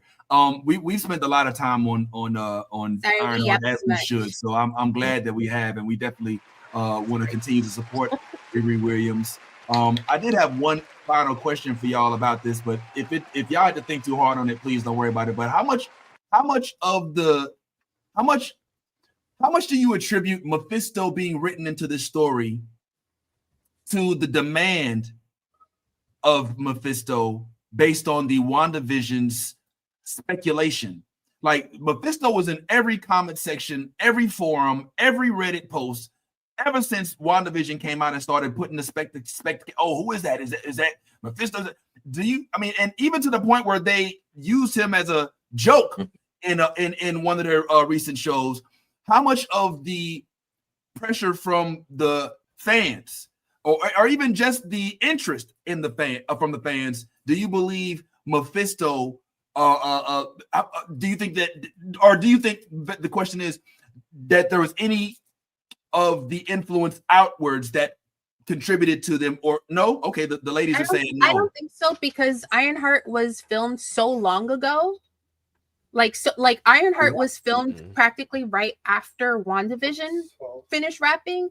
So they've been sitting on this for such a long time. I feel like they already had the plan that they were going to introduce him by giving us little droplets and whispers and Easter eggs in WandaVision and Agatha All Along and other things like that. So that way we could be like, oh, he's coming. but I don't know if they ever like sat and were like, the fans are asking, because before WandaVision, people weren't really asking. We were more focused on when y'all gonna get your other characters back, because we want some X-Men shit. We want this, we want that. I think all the Mephisto whispering helped drive up anticipation for Ironheart for those who actually watched it and didn't review bomb before watching it and have no credibility in their work. That's beside the point. But I do think that it helped drive up hype for it. But I feel like Marvel had already planned to bring in Mephisto, and so it was already in the works, and not so much based on like fans demanding it after WandaVision, because by then Ironheart had already wrapped. Okay, Anthony, you disagree? I do disagree. I think it's a direct reaction to the fans, because Marvel, again, I just go based off of what they do, right? So like, they had this whole thing where people were looking for John Krasinski to play Reed Richards, and then they cast him. And then if you listen to the behind the scenes of it, they said they did it because they thought Kevin Feige thought it would be funny based off of the reactions of fans. And then he was the one who insisted on killing him in the way that he did. He's like, oh, you guys want Reed Richards? Well, he's dead. You know, they do that stuff based off of reactions of fans. Some of this stuff be happy accidents. They don't plan often that far in advance. So we see it all the time. They introduce things, they introduce characters, they introduce story plots, they introduce threads, and then they don't get picked up for like 10, 15 years later and be like, oh, that was always the plan. I don't believe it. I believe it's cap. I think this whole thing is a reaction to the internet's fascination with Sacha Baron Cohen. I don't see this character having any more of a future than any of the other 10 characters they've introduced since Phase 4 that haven't come back yet. You're right. I think that was just a nice little, thing for the fans who've been asking for this character to appear for so long with the exact actor. Red meat for the fans. Ty, what say you, bro? I disagree with Anthony with the fact that this character will be like a fly by night character. I think that Sacha Baron Cohen is a whole vibe, and I think that if you know, then you know. I mean, like we said, Ali G, Borat, this dude made himself a mega superstar by creating a show that no one asked for, but everyone can look at it and be like, yo, this dude is hilarious. Sasha is the type of character you don't bring him on for just a one-off. You bring him on because he has that vibe and has that element that can be sold and marketed. I think when it comes to the villains in the MCU, there's not a lot that we can hang our hats on. And if I'm actually, I'm gonna go a step further. There aren't any that we can hang our hats on. Sentry was intended to be a villain in Thunderbolts, but as per usual, he's too much of he's too conflicted to be the villain. You know what I'm saying? And then the list gets very short when it comes to villains. I don't think you could even, outside of Kingpin, which I believe probably is the main villain in the MCU right now, the most marketable, the most relevant, the most the biggest name. Sacha Cohen is now second on that list. I don't know anybody behind him or in front of him outside of Vincent D'Onofrio that brings a bigger draw. So no, I think that Sacha is here to stay. And for all the reasons we just said, he has a direct connection to everybody. The X-Men, the Fantastic Four, the Secret Wars. There's so many different things. Doomsday, Doomsday. There's so many avenues that he crosses, and yeah, Sacha Baron is here to stay, man. Like, I believe that 100%. But I also believe that Anthony was right. This was more fanfare. Yeah, fanfare. This was more for fanfare than anything else. But to our pleasant surprise, he is the star that we thought he was. Okay, I can dig it. Well, yeah, man. I do think that it might have been because of the demand, but I'm glad it was, because Marvel does that, you know. And even if it was out of fan service, as long as they deliver it, then we cool, you know. And I'm anxious to see where he pulls up again, because one thing that I love that Marvel does that not everybody gives them a lot of credit for is the continuity.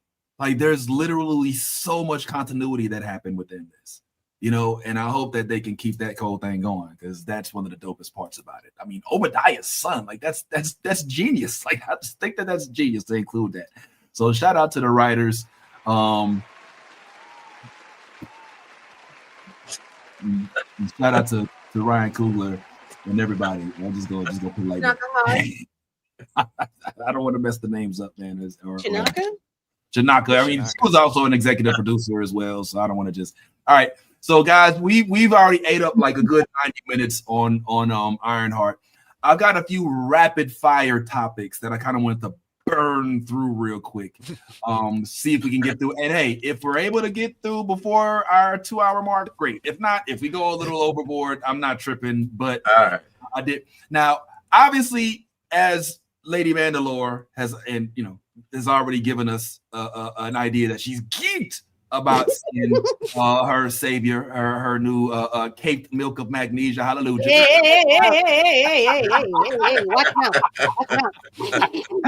But so we're definitely going to get into that. But I also really wanted to get into Foundation. This show starts next week on the 11th, if I'm not mistaken, the same day that Superman comes out. So we want to try to recall what it is that we saw last season. For those of y'all that watch Foundation, it is the hardest, like the show, you have to watch it 3 or 4 times just to be able to fully comprehend it. And so if you got lost, I understand it. I will do this very quick, and I promise to keep this very short. I had a chance to check out Jurassic World over the weekend, and I wanted to give a real quick review on it, even though I know it's not necessarily something that we always cover. I did want to say that Jurassic World was, believe it or not, pleasantly decent. Was it phenomenal? I mean, what are you going to get nowadays? I mean, come on. Yeah, I mean, what are you going to get nowadays? I mean, Alan Grant's gone. All right, we have no Ian Malcolm, Ellie Sadler. We're like 25 years into the future. And any of us, for those of us that did read the books, you know, Michael Crichton has been dead for like over a decade. So there's literally no source material for them to create new Jurassic Park movies. They got Jurassic Park, they made it into Jurassic World, and now there's Jurassic World Rebirth. And I'm just going to keep it real with y'all, man. If you're going in there because you love paleontology and you love dinosaurs, then this may not be your movie, because this shows that they've run out of dinosaurs to use anymore, because they're basically making up dinosaurs. They're genetically modified. It's the island of Dr. Moreau meets Jurassic Park. I'm not mad at that, because it's still exciting. You get all of your classic shit. Oh, you want to see T-Rex? You're going to see you a T-Rex. You want to see Velociraptor? You're going to see you a Velociraptor. You want to see flying dinosaurs and cute little dinosaurs? You're going to see that. They took out the blue raptor bullshit that I did not like. How dare you try to make us fall in love with the goddamn Velociraptor? We don't fuck with that type of shit. That is inhumane. We don't do that type of shit. So I'm glad that the animals now are back to being predatory. And I will say that it's worth, if you have time for a matinee, going out to see the movie in the middle of the day. But if you got a family of 4 and want to see it for the most expensive night, then maybe wait until it comes on Netflix. I don't think it's a run out to go see movie, but it is if I'm a fan of Jurassic Park and I haven't missed any of the movies, this is one that you want to keep in that same spirit and don't lose the continuity. I'm going to give it like an 8. Oh, I'm going to give it a 7. I'm gonna give it. If you started at 8, man, you started at 8. Okay, I'm gonna give it a 6. I'm gonna give it a 7. I'm gonna keep it at 7. I'm gonna keep it at 7 because there are some definite things in there that you get mad at. Like, you're like, why are you doing that? Like, there's a family that's sailing from Barbados to Cape Town in a sailboat. You know what I'm saying? And you're like, what the, like, you get angry. And Mahershala Ali, to his credit, in the movie, he's like, what the hell's wrong with you? I'm not gonna give away the whole thing, but I think that it's worth investing in, albeit theatrically or in the comfort of your own home if you end up renting it when it comes on Apple TV or whatever. We don't got a lot of time, so I ain't gonna spend too much time on that, but I did want to at least throw that in there. Unless if anybody has anything else to add, I don't see any hands. Nah, we haven't seen it. You don't see it? Okay, cool. We're gonna go ahead and keep this thing moving. Now, there's a lot of other stuff going on before we get into the Superman topic and the Foundation topic. I got a real quick shout out to homie Ty. These are just literally random things that came about in the internet. And if y'all have any thoughts on them, just go ahead and just jump and let us know how you feel about these crazy, wild things. So this one happened. We're not getting Aladdin 2, The Jungle Book, nor Maleficent. Thank Christ. I for one, am thrilled. Good God. But they did confirm Lilo and Stitch too. Oh, they did? Lilo and Stitch? Yeah. Well, listen, Wait, I didn't hate a live action? The live action. Wow. Okay, the top is yo. Black Lives just started. Come on, man. Yo, say not the black screen. I enjoyed the live action Lilo and Stitch. I enjoyed it. I need a second one. No, I didn't think they needed a first one. I didn't think they needed a first one, but it turned out to be all right. Not every Disney movie needs a live action remake. I understand it's the money grab thing. Disney, you have money. You could do so much. And yet here you are force feeding us live actions that ain't not a one motherfucker done asked for. Not a goddamn one. You know what I would ask for? Give me Fantasia. I'm trying to get high as fuck. Go to the theater and watch Fantasia. Yes. I'm trying to see elephants dancing. I'm trying to see give me my mushrooms. That's it. That's all I'm trying to do, girl. Because did they just become best friends and feel like yeah, I feel like it's a movie day. It's a movie day. Because definitely do play. And what she are all those things that they are giving us? Your hometown, Nolly's from New York too, so yeah. Y'all are the new modern day Siskel and Ebert. Y'all don't even know it. Yeah. And we're gonna talk about that part too. All right, but I for one hated it. Yeah. For whatever reason, when I saw this post, I thought that's what's up. Right, like stop wasting money, stop wasting time, stop wasting resources. We don't want that. No, nobody wants that. You are bad at this. Stop stick to the rivers and the roads that you're used to. Give us good animation and help Pixar. Help Pixar and market it, bitch. Market it. Really? All right. All right. Well, here's. Oh shoot! Y'all ain't supposed to see this part. That's supposed to be on this one. All right. Hold up. All right. So this one is a quick topic. The controls are going off the rails. James Gunn reveals Michael B. Jordan. All right. Static Shock movie is currently on hold. It's on hold because Michael B. Jordan This feels like fake news. This is not based on fact. This is a title that has been warped into something that makes people click on it. It is also called click fucking bait. This is not. That's okay. I'm gonna stop. No, thank you. All right. Just want to throw that up there because we did get that part sent to me. These are things that were sent to me. This one right here, I know we want to talk about. Well, maybe we'll get time to watch the thing later. But I know Running Man. Yeah, Running Man is a topic. So we might talk about that. Here's a real quick for my Predator and Aliens folks. It looks like there's going to be Predator and Alien movie. Another one. Yeah. Another one. Yeah. Well, okay, remember. Yeah. Disney and Fox are releasing an Aliens TV show, which starts soon, which Aliens Romulus Lulu is leading into.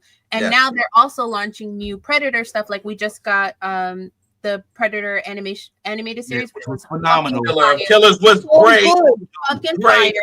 Okay, so I would absolutely be, and we're supposed to get a second Prey movie. Oh, yeah. Is it based on the first one? Yes. Mm-hmm. So, and look, remember, look, she's in the animated. And I told you that. Yeah, I told you that. So I'm very excited for an Alien versus Predator. Like, I love those. Yes, science fiction. Get right here, because what? Give to me. Okay. What's up, Ty? I was just gonna say too, I would love to see more studios do what they're doing with this Alien franchise, because what happens is and we've talked about, people in the comment section are talking about it. We talk about it all the time. We're getting tired of waiting so long for these properties to like, by the time, like 2-3 years, by the time you bring it back to us, we done forgot about what the fuck happened 2-3 years ago. And I think one of the things that I'm seeing, and I hope this is a continuation, something that they continue, but if you can make a movie and then also have an animated series that like follows suit of the movie, because Prey was its own thing, right? Yeah. Then you get Killer of Killers, and then you watch Killer of Killers, and at the end of the Killer of Killers, you see that the girl from Prey is locked in one of their freezing tubes or whatever. So they've caught her. So I'm wondering if the movie, then if they're doing a Prey 2, takes off from there. And if that's the case, oh my God, this is the formula. This is the formula. If you can do it like that, oh my God, you at least keep us enthralled. You keep us, activated in these storylines. They have the television series that Nolly just said. Is that also going to be in? You know what I mean? Like, and so I'm excited. And if this is the new recipe, and I hope more studios, kind of learn from them. And you know what? With this recipe, the thing that works for them is that they don't half-ass it. They do that shit right. It's a good point. They don't half-ass things and put things together and give us little hodgepodge, whatever the fans want.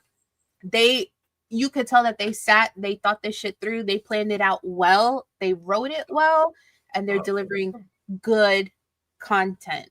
And that's what we need more of. And I'm absolutely gonna watch the Alien show because I love me some aliens. And I can't wait for more Predator shit. Like, gimme. Yeah. I think Prey 2 will actually take part before we end up seeing her in the cryo tube. I think it'll probably be how she got there and maybe lead on to like why they've collected everyone who's killed one. I'm ready for some like freaking battle royale type shit on some alien predator planet, like, which also I feel like it seems like a bad idea. Like, why would y'all set yourselves up like that? If they killed one and you got so many of them, why would you have them all in the same spot? I understand keeping an eye on your enemies, but I just love the Predator. The Predator concept is just such a fucking dope concept. It's so good. Like, these are freaking predators. Like, they could kill you at any moment, but they do it for the sport. It's the love of the sport. Like, they're hunting the universe for the motherfucker that can beat them. What was that? What was that freaking that book we had to read? That short story we had to read in school about the guy who was released and had to find his way off the island, and the most dangerous game or something. Was it the most? It was something that we had to read for literary content, like in language arts. Yeah. And there's some white shit right there. I just released it. Like, I wonder if Predator ever makes it to the motherland. I was saying, imagine if they get Danny Glover and Santa Lathan back. Like, imagine if they like bring that shit. Danny's like 100 years old now. And giving advice. My God. I just saw Danny.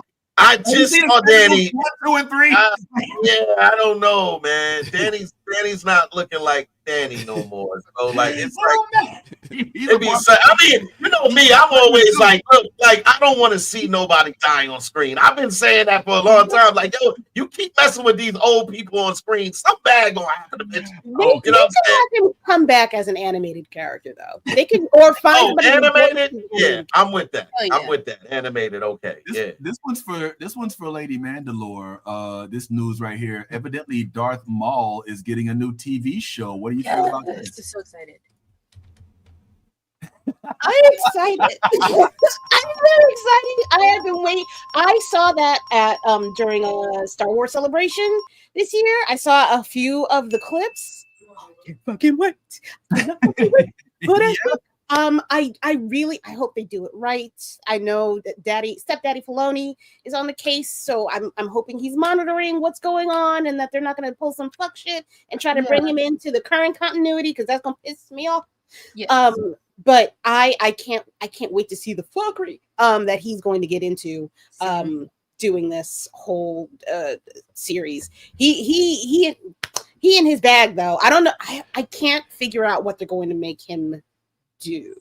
Wait, Maul's new TV show means we can finally see him face Darth Vader. Is it really though? I don't know if it's gonna happen. Is that what that means? I don't think so. I don't think so either. I think it's more clickbaity, trying to get people to read stuff, but I don't think. Yeah, that seems gonna weird. line up that way.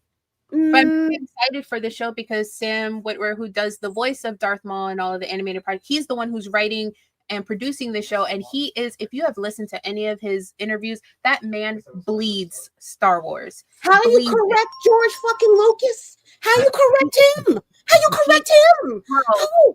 And be right. Watch this be good, and they're gonna have that man write so many other shows because let's face it, some of the Star Wars shows be hit and miss, and so mostly miss. We don't talk about it. They had him in the writers' room, like, don't do that. Don't do it. What do you mean? That don't make no sense. That don't make no sense. It would be so much better. Are you okay? You want to step out for a minute and collect yourself? Come back in a minute. Yes. And think about what you've done. Yes. Think about what you've done. Please think, being the operative word in this entire. It's hard for a lot of people. Okay. Let's make this one real quick, man, because I mean, I really don't want to give this too much credence, if I'm being frank. But this evidently this is coming out pretty soon. And Ty, I think you actually dropped a quick hint about it. But Sandman is dropping season 2. It's out. Right? It's already out. I think it just came out just this week. Yes, right? And you know how Netflix do, they drop the whole entire thing. I haven't had a chance to watch any of it. Nolly, I know you have words about this, so I would love to hear your I'm gonna call it what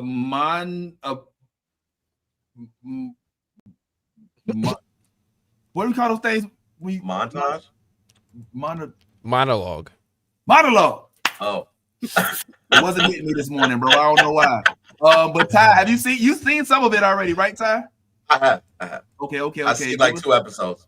All right. You just give us a real quick, if you don't mind, man. Just what say you about? I mean, I don't feel as comfortable as Nolly because Nolly has the but for me, just off a visual, it's the same beautifully set. I mean, it's one of the things that I loved about the first season was the beautiful landscapes, and it does not disappoint again in season 2. For the first 2 episodes, the first episode is you dealing with all of these different endless, which is can be a little bit tiresome because there's a lot of them, and you kind of wonder, where does it stop and where does it start? Because the ones that you I think in the first episode you deal with despair, desire, destiny, the dreamer or dream lord, which is obviously the guy you see on the screen, delirium. So I'm like, well, what are we doing here? Like, are we doing emotions? Are we doing like what are we doing? Seasons? Like, what's cracking? I don't know. Pastimes, I don't know. But there it is, definitely one of those, another cerebral show, one that you have to stay paying attention to, like, because if you miss something, you're going to be totally thrown off. But I would love to hear from Nolly, because Nolly has, like, she's the lit major when it comes down to this. So. Well, yeah, not only a lit major, but Nolly, you've kind of paid attention to the bullshit going on outside of the production as well. Am I right, Nolly? And it's so frustrating because you have no idea how much of a Neil Gaiman fan I am. I have autographed books of his in my bookshelf. I literally went to go watch him speak at Dr. Phillips Center with Art Spiegelman like 2 years ago. Like, I love this man's work. Coraline, American Gods, Sandman, like all of it. But yet it's always the greatest minds who are the most fucked up people. Human trafficking, prostitution, sexual abuse, sexual assault. Why? And it's not that I'm not gonna watch Sandman, because yes, ultimately some money will funnel into his pocket for it, of course, but I don't want to take away from everyone who put their heart and soul into their roles and producing this. Like, it's not their fault. I will skip the new Harry Potter shit because I don't support that bitch. But like, I'm not gonna I'm not gonna skip Sandman. I just have to work myself up to watch it because I'm just very fucking disappointed. Damn. Yes, I mean, Nolly, could you for those of us that are completely unfamiliar, could you delve without getting yourself upset? Because I already seen how you kind of get worked up about it, and I don't want you to, like, you know, work yourself into a frenzy before your edible kicks in. But could you kind of just for the layman who hasn't paid attention to the bullshit, just a mild Cliff Notes version of what has transpired as to why you don't fuck with him no more specifically? I know you touched on it a little bit, but speaking on touching on it a little bit without consent. Whoa! Gotta be one. What had happened was several women, I think it's like 5 women, came forward with their allegations of sexual assault and rape, and then one fan who was in a consensual relationship with him, he ended up doing some very abusive things to her, and then a nanny for his son is also suing him for rape and human trafficking and other terrible things, and his wife had a part in it, so fuck her too. So yeah, he's not great. Hate it. But I didn't, you know, like, burn my, like, and I was fair this time. I was like, maybe not. And then details came out and I said, shit, maybe yes. Well, fuck. Oh. Fuck. Well, and so now you know the rest of the story. I hate it when this happens. Bro, we can't have really hate it when this happens, because Nolly, like, you just kind of illustrated how you have to basically make a moral decision as to whether or not to watch the show, you know. And that's one of the dilemmas that I'm faced with. I'm like, okay, look, what if I really like the co-star, right? What if I really like the staff? What if I really like the writer, but I hate the producer? Like, now everybody has to suffer, you know what I'm saying, because of your dumbass. Like, that's why I'm gonna still watch it, because it took them too long to even get us to season 2. So I know they worked hard, they worked long, and I don't want to diminish all of their hard work. Yeah. I'm just not going forward. I don't see, most of his new shit got canceled, so I don't see any other projects coming out for him anytime soon.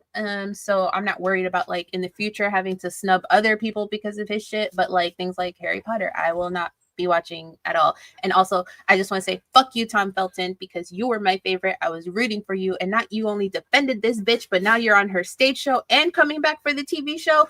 I know you need a paycheck, baby, but it's not that. Damn. It's not and that.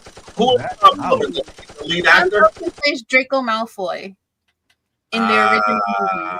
And so now he's playing adult Draco Malfoy on The Cursed Child on Broadway, and also going to be in the TV show because he's the only one of the original cast who stood up for J.K. Rowling. So she offered him a job because his music career is going nowhere. Baby, I love you, you cute, but I'm sorry, music? What? Music. It's not great. It's not great. Clearly. This is the blonde dude, right? Yeah. Yes. He was recently in another movie. I saw him in something else. I can't remember what it was. I can't tell you nothing he was in besides The Borrowers. Okay, like, I got nothing. And that's in the Flash. He played a villain in the Flash too. I didn't watch the Flash because Flash, I don't like Ezra Miller. So I was like, we're not doing that. No, the TV show. I don't do DC. with Gary. Oh, baby, nobody likes Ezra. Ezra don't like Ezra. Yeah. Well, thank you for that, Nolly. Appreciate the heads up. And yeah, as you see, Nolly, this is what y'all do to us with the bullshit. Like y'all make us put us in these conflicted positions. So please do right, motherfuckers. And yo, why are you having sex rinks and sex issues as a whole married man? There are clubs you can be members. Secrets in Orlando, like literally. You could go to a swingers club and have some fun, consensual fun. Not that she's going to give directions or an address. About that. Yo, not the website in my signature. I will say this though, right? Because this is a thing, right? And I won't spend too much time on it, but this is the same problem with the Diddy situation, right? Is when you have people that explore their sexuality in a creative, in their own ways. And that's the way. What I'm saying is that everybody's idea of sex differs, right? Some people have elaborate, ideas when it comes to how they do their thing in the bedroom. And what I'm saying is this is when you start to go outside of the box of the things that you do, like there's married couples that go and have marital together. They have their own things with other people. But when everybody's not on the same page or your freak doesn't match my freak, then that's when stuff starts getting a little bit thing. Now, this situation, I like to watch things play out in court because a lot of times things get caught up in people making headlines and things like that and all that kind of stuff. And then you get the real stories when it gets to court. So when I hear sex trafficking, that is a very triggering word now at this point that everybody associates sex trafficking with, I had a couple girls go to, from Florida and they came down with and a couple of my boys and all of that kind of stuff. Like it's really magnified when it's on social media, but when it hits the courtroom and they actually break it down, then stuff like that is not necessarily the case. And those who are following the Diddy trial and everything like that understand the significance of what I'm saying as far as like the words and those type of things being used. So I don't know. I just like everybody here on the panel, I have no idea what really went on in behind closed doors with this man, his wife, and these other women, other than their testimonies, which will be handled in a court of law, and then I'm sure they'll come to some final judgment. But at the end of it all, I'm only saying this to say that when you get into these type of relationships and you have all of this extra shit going on, you gotta have some paper signed. You need some shit signed. Look. Beyonce, you know why Beyonce and Jay ain't on trial right now? Because they making you sign that goddamn paperwork before. But Diddy didn't get the paperwork. Yeah, I didn't have the paperwork. You know what I'm saying? You gotta get the paperwork signed. You going here? You going here today? Look, man. The paperwork. No, we're not. This is not. Like this feels like one of those topics you got to be careful with, like religion, you have to, politics, and Diddy. Like this might break up households. Diddy. You gotta be careful. Oh my God. You gotta be careful. Oh man. I didn't know that Diddy was now one of those types of conversations. But I guess it is. I mean, anybody that much baby oil. God damn. I mean, yeah, it's gonna. You're gonna have some. Nobody got an infection. Like I just keep thinking about it. I'm like, Usher wasn't off. Usher. Oh my God! Stop it. That's something else. Wow, I never put that. The herpes. You talking about the herpes? We're talking about the herpes. We're talking about the herpes. All right, cool. Okay. All right, I see what we're doing. Look, I was not trying to look. I opened the can of worms. I'm closing the can. Closing the can. You did this. I opened the can of worms, man. It's all your fault. You made. Oh man. my God. Crying. Yes. Don't let that happen again. You see what you did. Yes. Don't ever. Don't you ever. Put us in that Man. situation. Oh, Thank man. you. Moving right along. Yeah. Moving right along. Damn. He had to squeeze Diddy in this bitch. Goddamn. Squeeze. Man, man.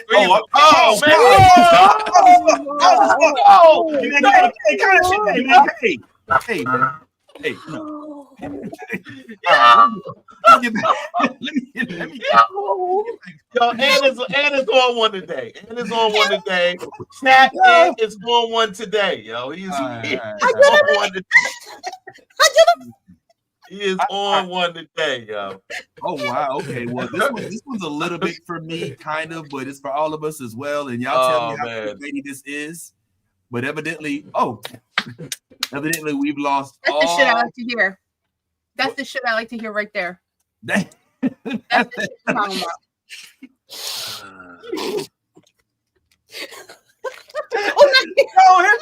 Okay. Yo, here's the problem I have with this. It's the Spider-Man wasn't the problem. All right.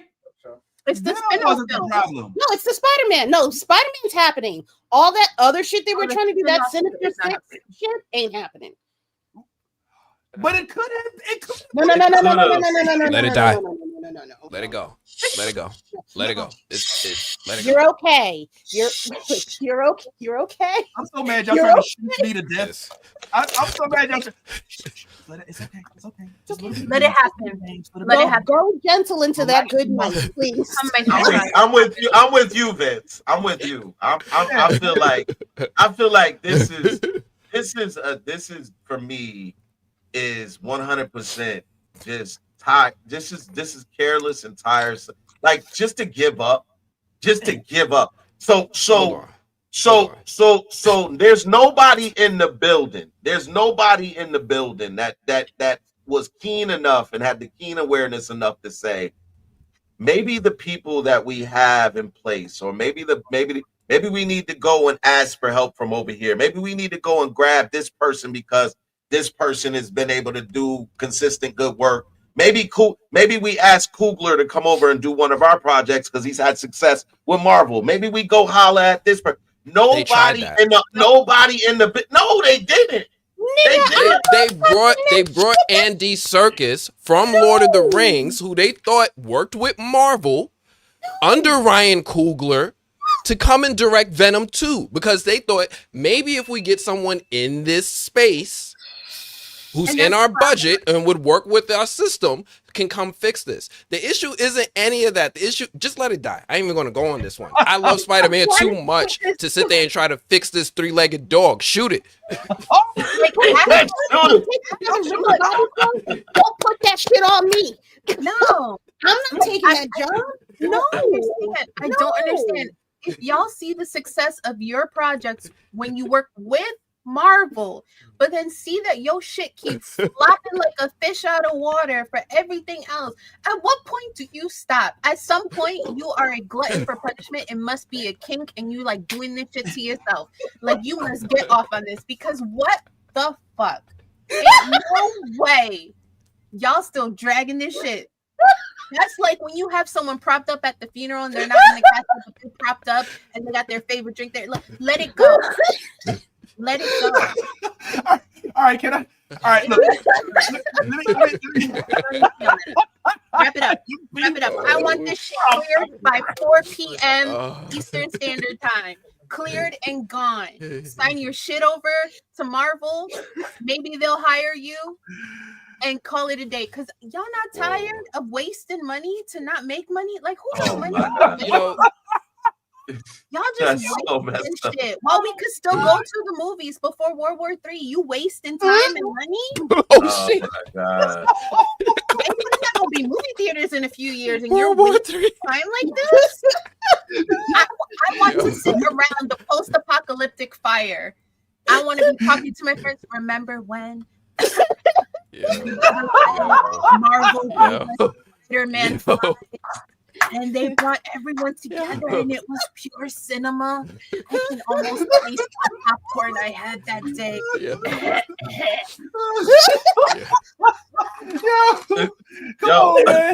Yo, Dolly, why Why when you get old, you got that old raspy ass cough? Now, don't do that. Don't do that. Don't do that. Y'all see Fallout? Y'all see Fallout? Nuclear war, pollution, trash. You're not gonna be breathing good, and so I'm gonna smoke everything I get because I'm not trying to be a soldier through the apocalypse. Okay, Oh my God. I got a little cough. I sound like Lola, a chain smoker. That's fine. Oh, we were getting that good Marvel back then. I can't breathe, yo. I can't. Oh, Lord Jesus. Let me say this part. Let me at least say this. Okay. I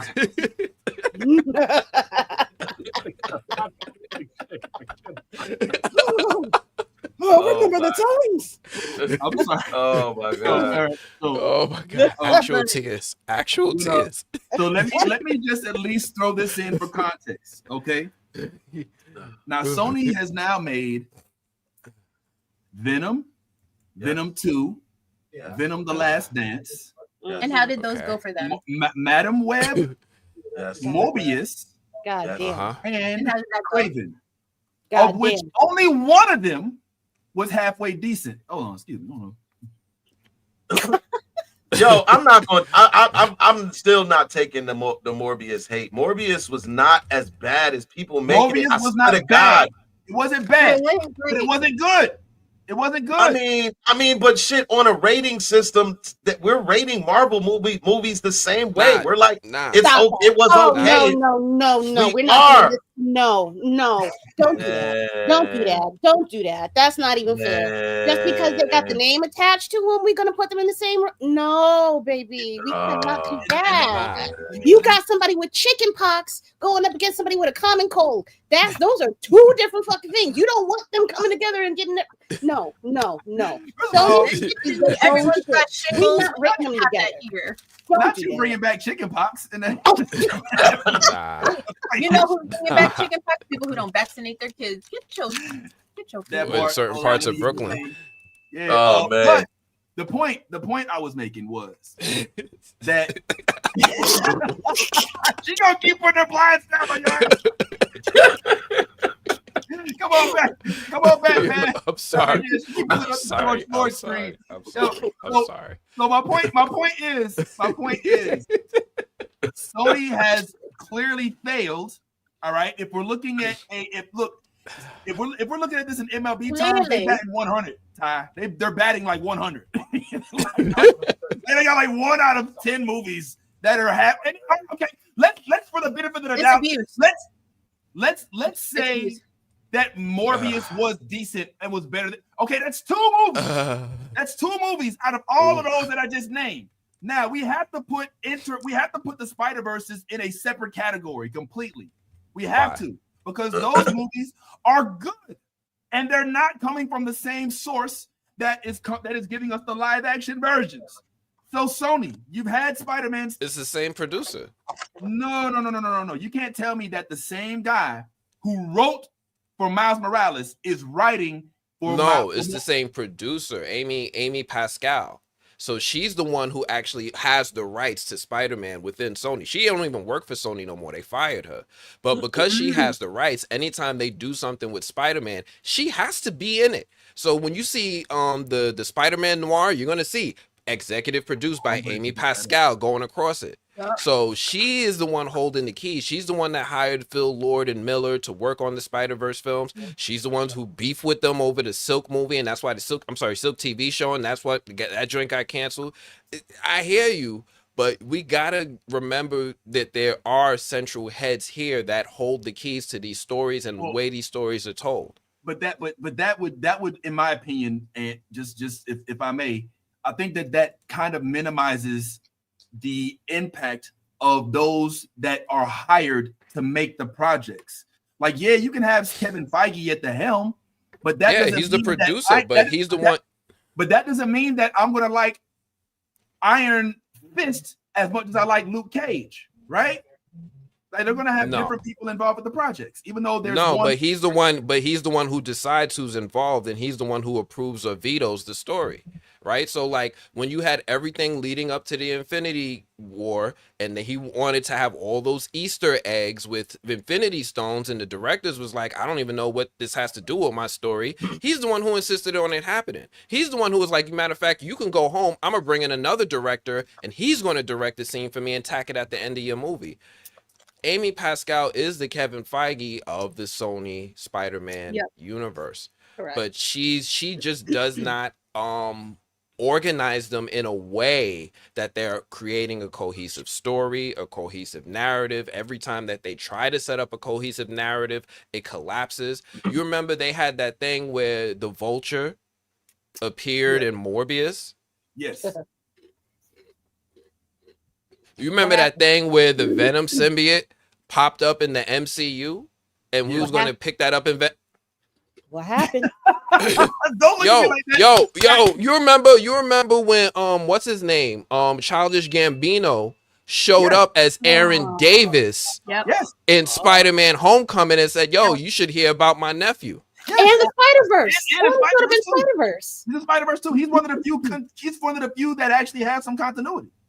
Is it continuity, or is it just the same actor? It's not continuity because it's not the same. Having the same actor is continuity. It's the same. No, it ain't. No, it ain't. Because we have multiverses, right? We have one Doctor Strange who died in the 818 versus the main one in the 616. This is a multiverse. We had an Uncle Aaron who showed up in Spider-Man Homecoming, and a different Miles Davis, Aaron Davis, that showed up in the Spider-Verse films. He's from a different universe. But it's the tie-in of the MCU. You couldn't have that continuity. If you put random dude in there in a Prowler suit, they're not going to know who it's trying to reference. That's the same thing they did with Reed Richards and John Krasinski. They just dropped it in for fan service. It had no connection. They was just like, it's a tiny bit different because Aaron Davis is actually Miles Morales' uncle, and he actually was in Spider-Man Homecoming, which is an MCU movie. Yeah, but I'm just saying it's not the same Aaron Davis because you never saw a Miles Morales in Homecoming, and you never see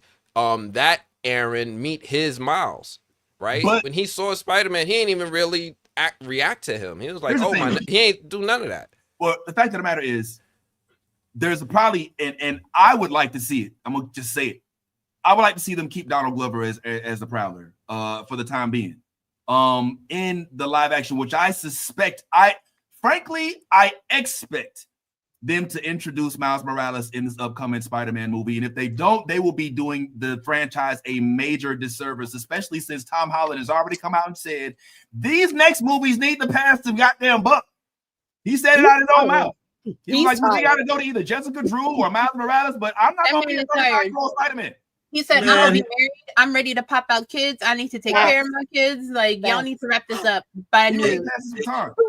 He is ready to step out of this childlike roles that y'all keep putting him in. He's like, I'm a grown ass man, Damon. I'm a grown ass man. Yeah. So like reports like this, you know what I'm saying? This is something this looks like, I think that Ant made this thumbnail. It's really good with making like the thumbnails with the AI and the kind of, but yeah, evidently there is some sort of, and I believe it. Now the speculation as to who's going to play the part, we can sit here and do that all day, but we're not going to because we do it like damn near every week. But in the realm of Spider-Man, there is actual news and something that I'd like us to check out real quick, and then we'll move on to a couple other things. Like I've been teasing the whole time, the whole foundation and that part. So let me go ahead and show y'all this real quick trailer. Y'all tell me what y'all think about it, especially if you're a Spider-Man fan like me, and I think me and Ant are big on the Spider-Man thing. This, if I can find it, is a trailer for the upcoming Spider-Man Noir movie. Y'all been hearing about this? Have y'all been hearing about it? Yeah. Not movie, excuse me, show. Yeah. That we expect to drop. With Nicolas Cage, right? I think I may have not. All right. You know what? Maybe we won't. Maybe we won't. Okay. I could have swore. It's okay. It's fine. It's fine. It's totally fine. Won't make or break us. Did anybody finish Squid Games? We could yes. Almost. Yes. No, wait. No. I got 2 more episodes. Chill. Yeah, seen it all. Yeah. Did you watch what? Squid Game. Squid Game. Squid Game. I found it. Okay. Oh, Yeah. all right. So I was able to locate it. So let's go ahead and give this a quick gander. I haven't seen this. Have any of y'all seen it? I haven't seen it. Yeah. Nah, No. I ain't. Yeah. I haven't Give it seen a quick gander. I ain't see. See I what it's didn't want talking to. about. He's coming now. He's coming now. No sound.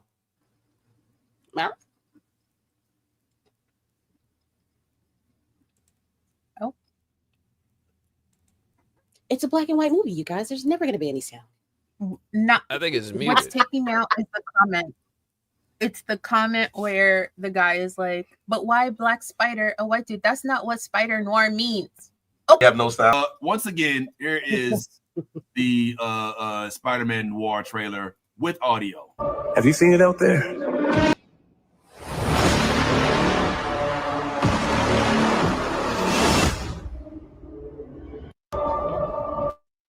All right, y'all hear it now? The first Spider-Verse movie where he played the voice of Spider Noir. He's like, yeah, see, back in the 60s, we have to, back, hey, see, hey, Sonny, like, I love that.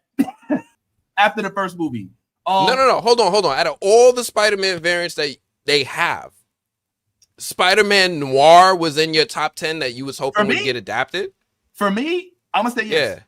I'm gonna say 10. So we got Ben Reilly, we got Miles, we got Kane, we got all variants. I'm throwing all variants on Spider-Man, Japanime Spider-Man. I'm a real open. Hold on. I think this also ties into a little bit of not Rupalin. Like, I don't understand. Like what happened in Bangkok? Just that one. It was just that drug called Curiosity. Curiosity is the drug. I went in Bangkok. I mean, I wasn't. It wasn't Bangkok. It was Beijing. And yeah, I mean, it was. It's a. Do I have to do this again? I'm not doing this again. Like, so black people there. Nobody said that talked you out of this. Nobody was like, hell no. I was. Oh, they had cameras. No, there was no cameras. No, I was in Asia and there's no video. Market. Oh, there's video. There's video. Yeah, and I just wanted to check it out and see what it, what's the big deal. And for some reason, my dog and them, they always give me shit for it. But literally, there were people in line, like behind me. So it's not like I was doing some crazy stuff. I think Vince does have. He's doing it right now. He's putting the video on. I can tell. There it is. Look at this is me trying to become Spider-Man right here. This is me. Yeah. Watch. Hold on. Watch the 4 Asian guys behind him. Oh, he's zoomed in on this one. You can't see him because they're all gonna be looking like this guy's about to do this. Look, there they go. You got a crowd. But they're literally, but they're waiting for me because I'm in their way. They're trying to get the same. Yeah. So that man was like, right here. This part right here. That's the part right here that typically fucks people up. You know what I'm saying? Yeah. Go ahead. No. It was at this part. It's like chicken. It wasn't like chicken. It's like chicken. He fucked up. That bad. You know what I'm saying? I had never had pause it right there, but I bet you're wondering how I got in this situation. I paid for it. That's me. You're probably wondering how I got in this situation. Well, it all started. Got it. Caller ID applied. Look. Did I just get blocked? Done. All right. So no. This is your call ID photo from now on. Up until this point, everything's all fine and dandy. All right. The top part, they all just tasted like French fries to me. You know what I'm saying? But the butt, for some reason, the ass. That's too specific. Imagine that. Imagine that. Yeah. Imagine an ass tasting like an ass. But it's not about me. But it's not about me. More than the legs. Don't stop trying to make it about me. Imagine that. I got to go to the comments. I'm sure the chat has much nice things to say about my friendly visit to Beijing. What are we saying? Yes. Oh, so you like help? Yeah, that's me. Yep. Oh, okay, Bree. Sorry, Bree. What's up, Bree? How you doing? What in the white people? Yeah, Harmony. Yeah, he ate spider ass. Do you have good life spider? Oh, why are you trying to get high in Beijing? Because it's a thing. This is topic for another day. They're playing out the photo. Oh man, not the spider groceries. Okay, he's eating the spider groceries. All right, now listen. I didn't know that it was ass. Okay, it just was a spider. Look, it was a spider. Okay, and they look. You see, everybody in this market. I'm not there alone. I'm not some exclusive member of this club. Like everybody you see walking around me, sitting there smiling, they're waiting in line to get the same shit. Look, there's not. Okay, look, I just want to clarify something. Look at the menu. Look at all the shit. Look at there's a bunch of bugs and a bunch of worms and shit.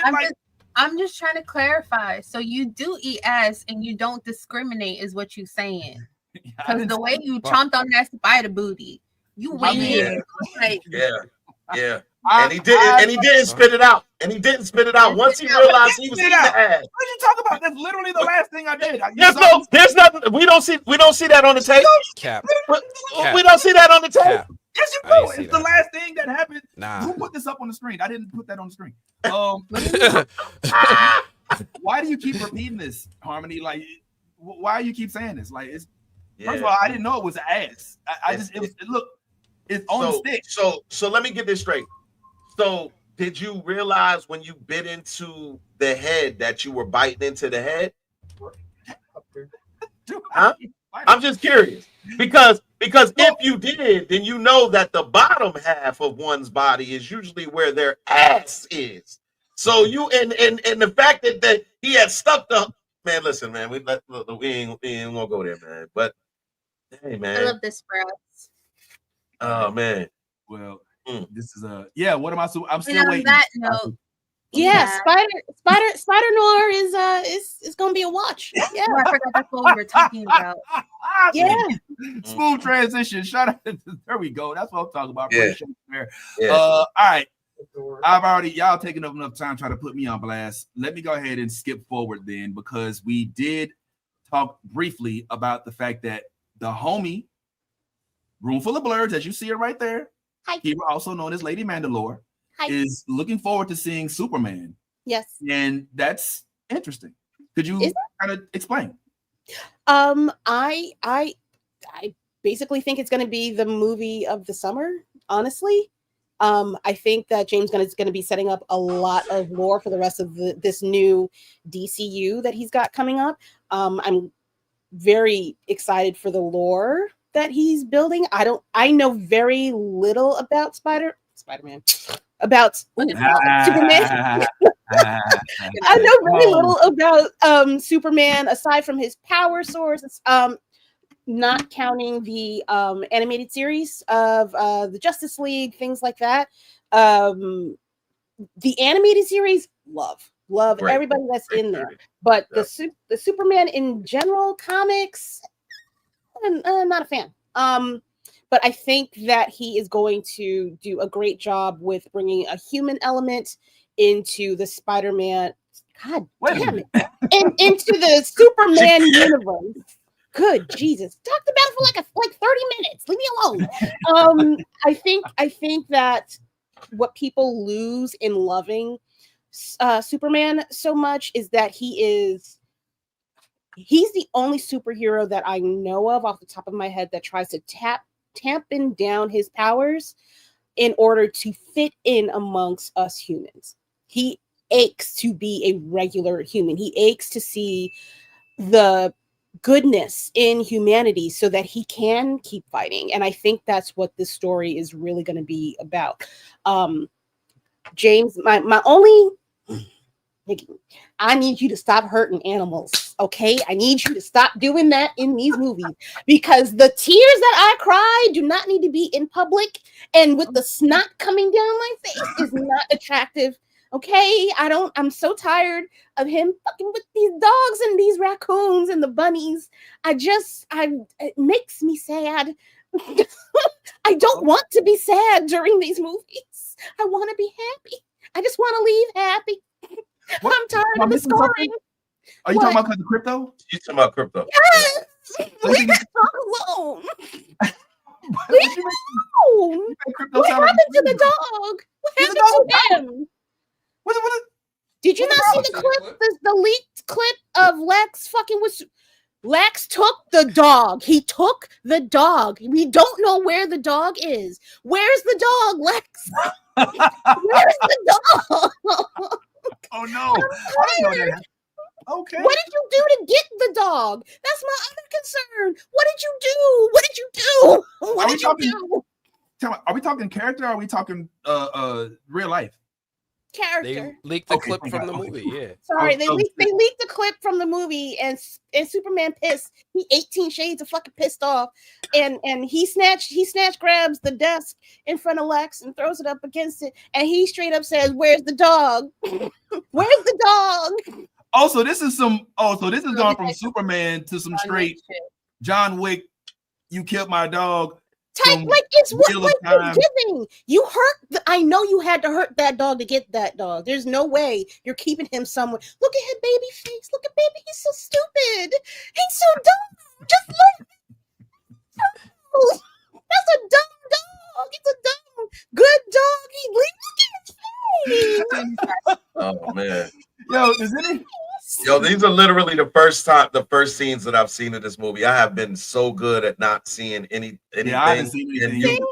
And like I literally would have wanted. Yeah, one thing you probably will know about. Well, I think I've gotten tied into this habit as well. But I think I said this before. When we know we're going to see a movie, we stop watching the previews because oftentimes the previews will give away the whole entire movie, especially if you're over analytical, like I believe most of us are on this panel. So I haven't, like, just like you said, like, what's up?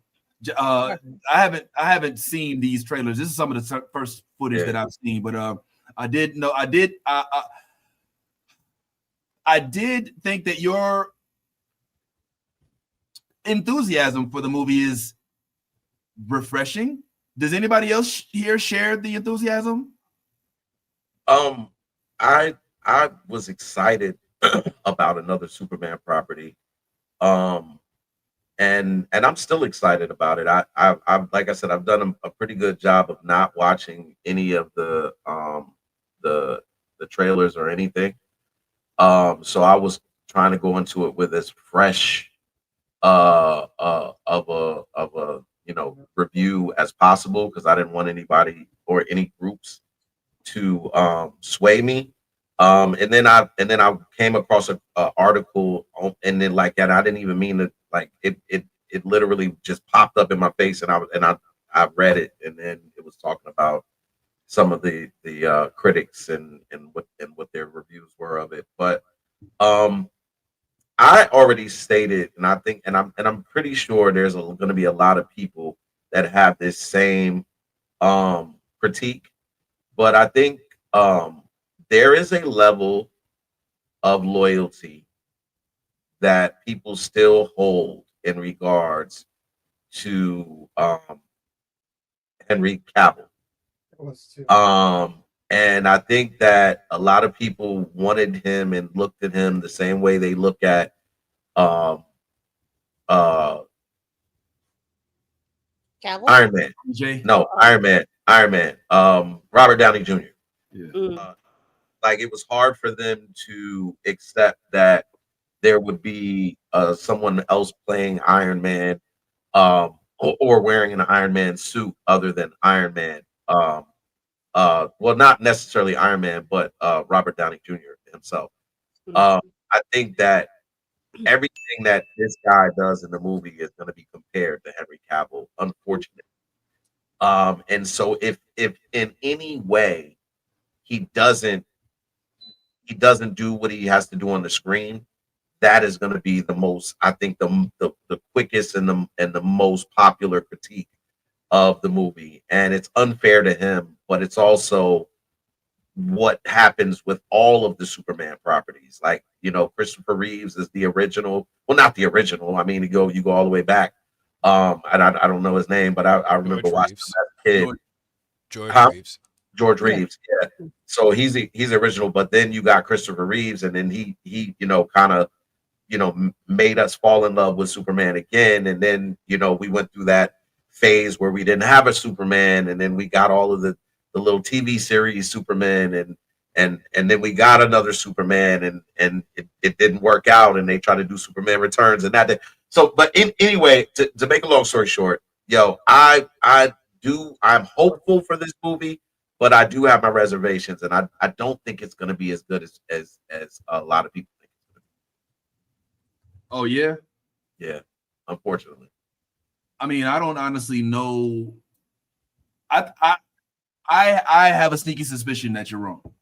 I have a sneaky suspicion that that James Gunn put his foot into this movie because his legacy is on the line, and this is kind of the new introduction of the DCU. It was meant to be Ezra Miller's Flash, but because of the bullshit surrounding that shit, this here is supposed to be, in my opinion, outside of the shows, the theatrical debut of James Gunn's DCU outside of what we got for Flash. And I think for that, James Gunn is not going to put his rep on the line for some bullshit. Now, am I excited about it? I'm not. I mean, I wish I shared Kira's enthusiasm, but Superman has just always been one of the comic book characters who I loathed I mean, not even secretly, just kind of just, I just have always like, yo, you know, and I couldn't, you know, growing up the way we did, you couldn't help but look at these things sometimes through racial lenses and be like, okay, so let me get this straight. This dude comes down with privilege and he gets all the powers and he gets what? And they're like, oh, he's poor. He grew up on a farm. I'm like, a farm land, a landowner. Okay. With crops and cows and shit. So I've always kind of had like a Superman type thing, but he was one of the first introductions into the mainstream audience of comic book culture. So for that, I'm not opposed to it. And I once again thought Man of Steel was one of the best comic book movies ever. I mean, it's Man of Steel was just really good, whether you like Superman or not. It's just really, no, you don't think so? No, it's all right. It's good. It's a good movie. The best? No. The best Superman movie? I think it's the best Superman movie. I do. I think it's the best Superman movie. I do. Yeah, I think it was better. I think it was better than I think a lot of people thought it was. I don't think it was the best anything. But Henry Cavill, that was the introduction again to Henry Cavill as Superman. Nah, he was in a movie. He was in Superman before that. What Superman he was in before that? That was the introduction of Man of Steel. He was in. No. Yeah, no. He's right. We had the solo Superman movies, and then we had the Justice League movies. Huh? Right? Yeah, Ty's right. Yeah, Man of Steel and then Justice League. Yeah, Man of Steel was but that was the introduction of Henry Cavill as Superman. Yeah. Okay, all right. Maybe I'm. Yeah, the guy before him was the guy that he turned. He turned into a comedian. He started doing comedies. Yeah, he started doing comedies, and they gave him what? Superman Returns. I think did they give him two? He did Superman Returns, and that was with Bryan Singer. That was X-Men. That Bryan Singer had left the Marvel franchise. He did X-Men 2, and then he aborted, and that's why X-Men Evolution was so trash. And then he went over and made Superman Returns, and they had the one movie of Dylan, I think his name was Dylan something, and then they ended up Dog. Dylan Dog, yeah, I remember that. And then he went on to be one of the members of the CW Arrowverse, one of the League of Extraordinary, whatever the fuck they tried to call it. But anyway, Superman, Nolly, I know you're gonna have to get up out of here in a little bit, so I'm wondering what your opinion about the Superman movie is. Do you think you're going to be seeing it? And as you have always done, please don't hold back. Oh, so we like immigrants when they're white passing, huh? Miss Nolly. It's cool. It's cool when they're white, right? Miss Nolly. Then we're suddenly all behind them. Yay, America! Love it. I've never been a DC girly, but my husband is very much a DC guy, so I will be seeing it begrudgingly. I just want the popcorn. But I will go in there with an open mind. Okay. But I will absolutely whisper to the person, whoever's sitting next to me, sorry to them. So white immigrants are okay, huh? Like, I'm gonna do it. I'm gonna do it. I'm gonna do it. Yes, Lisa, I was thinking about that. There's a clip from Smallville where freaking Clark Kent's mom is trying to get this kid who's an immigrant in trouble, and she's like, he's here illegally, and he's like, what's the difference? You found me in a spaceship. I'm here illegally. And she's like, it's different. And he's like, why is it different? Why is it different? You might have to dig that one up. That was you went deep in the crates for that one. Hell yeah, let's go. Where is Clark's social security card? Also, how do we? Can we talk about the ramifications of white people? There's a will. I mean, in Smallville, the sheriff is the cook at the restaurant. He's also the fire chief. He's also he's also the doctor. He's also so I mean, it's in Smallville. Like, this is not, I mean, it's ain't Brooklyn. They can make some papers come out of nowhere if they need to. It's popping up all the time. So you're saying there is a path to citizenship? Absolutely. In some way. Kansas. Nolly, I like you. I like you. Yo, can I say one thing though? We are friends. As a DC fan and also a person who realizes that DC just keeps on reprising the same heroes over and over and over and over and over again. This was an opportunity to change the narrative behind Superman. Like, one of me and Nolly watched this show that comes on Max, by the way. That is a Superman series. What is it called? Nolly, is it Superman and Lois? Superman and Lois, right? Yeah. It's Superman and Lois. I'm gonna tell you something. If you haven't watched that series and you like DC Superman, you should probably watch it. Why? Because it doesn't just focus on Superman. It focuses on his children. It focuses on Henry Irons. It focuses on his daughter. It focuses on so many other elements. Doomsday. It's not just always gotta be a Superman and Lex story and the battle of Superman and Lex. And you know what I mean? Like, that's cool. I get it. Lex is infatuated with Superman, and Superman, whatever the case may be. At this point, we had an opportunity early in the discussions before this Superman project was put together.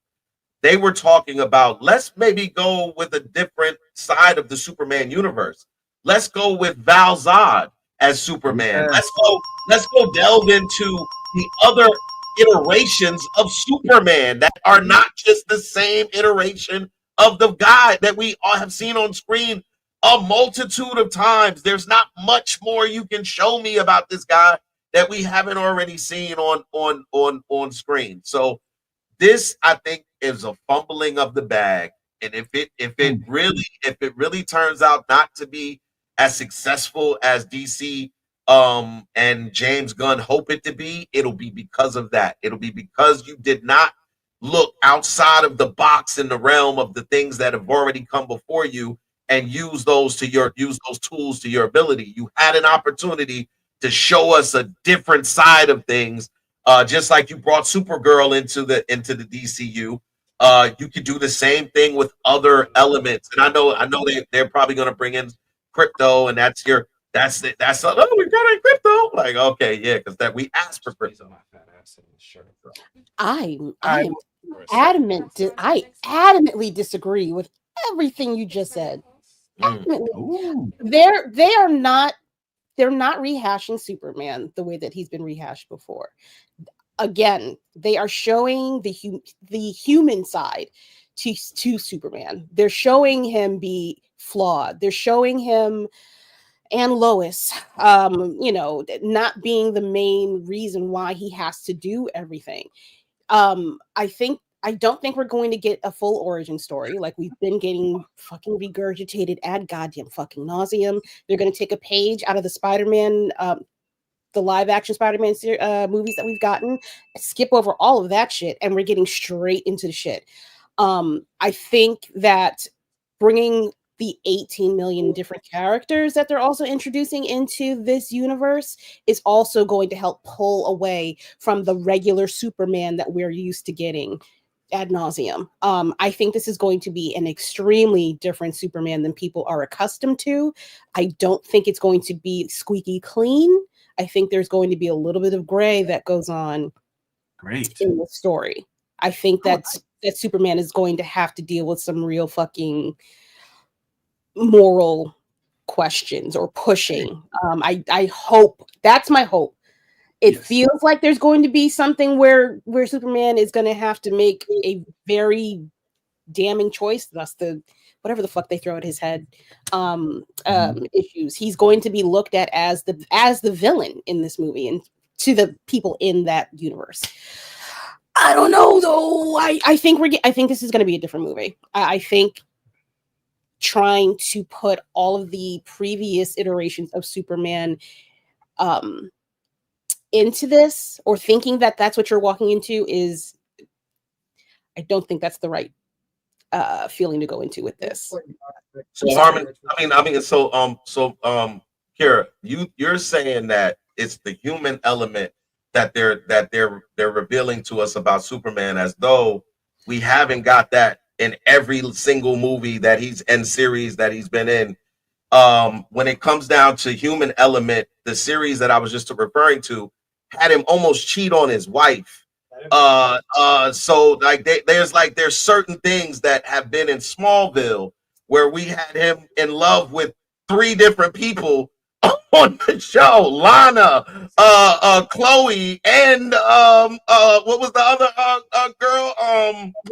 Lana, Chloe, and Katrina. It was Katrina. Yeah. It was So when you talk about human elements, I'm sorry that actually. Now I'm gonna wait. The most human superhero we've ever had. Okay, but those were not the movies. And how many people wanted Smallville in a movie format? That is what I think we're getting. Real quick, before you finish, before we kick that off, I just wanted to real quick just shout out to homie Nolly for pulling up today. She's gonna go. She's got family and other things to tend to. I don't know what could be more important than this show. But it is what it is. Here we are right now. So just want to go ahead and let her get her flowers and appreciate her, even though there wasn't no. Fuck, thank you. All right, Nolly. Only thing I'm a little disappointed in is I was gonna do the Resident Evil trailer a little later, but maybe I'll just say. What the? Wait, what? What happened? What did I miss? Yeah, you didn't know about because none of us knew about it music, either. and I was like, God. You didn't. That's what it is. But nah. Yeah. So we wanted to. I got the Resident Evil trailer. But yeah, thank you. We'll get into it next time. Thanks for always sending the information and sending everything and keeping up with us, man. Knowledge, appreciate it. Just hit me whenever. Any words on the way out? All right, that's what's up. Wait, is she on a delay? I don't know, something like that, perhaps. All right, well, appreciate it. And what? I don't know. She's all right. Well, y'all seen her. She was here. Appreciate it. Thank you so much. It happened. Maybe next time. So we were talking Superman, and we can keep doing that. But if I'm being honest, we've spoken on it, and we really won't really know how to feel or act about this until this movie comes out next week. And that's not the only thing that comes out next week. Our final topic, I believe, for our extended today, y'all notice how we still here, right? Hey, shout out to the comments, shout out to YouTube, shout out to and those y'all that stayed with us since the that time, man. We've been here for a good little minute. You know what I'm saying? I see Tafari in there. What's up, Tafari? I've sent you an invite, man. Pull up, bro. Tafari, he's too good. He don't want to talk to us. You know what I'm saying? Yeah. Oh yeah. And Harmony brought up this point too about your Superman show. What else is going on over here in the chat? Mike, Mike. Can't wait to see. Yeah. That's something that's interesting. That I'm a little enthusiastic about the Mr. Terrific depiction in this one. So I'm looking forward to that. yeah, what else y'all saying? But like I said, this is on the docket, everybody. Literally, probably the dopest science fiction show of this decade. And I really don't even think that I'm being hyperbolic when I say that. Like, I really feel like this is literally probably the best, if not one of the very best sci-fi shows of the decade. Any lies detected? Lies detected? Nah, no cap. Oh, no. It's not. I've been trying to watch this show. It's a lot. Hold First on. season. Did you get to season 2?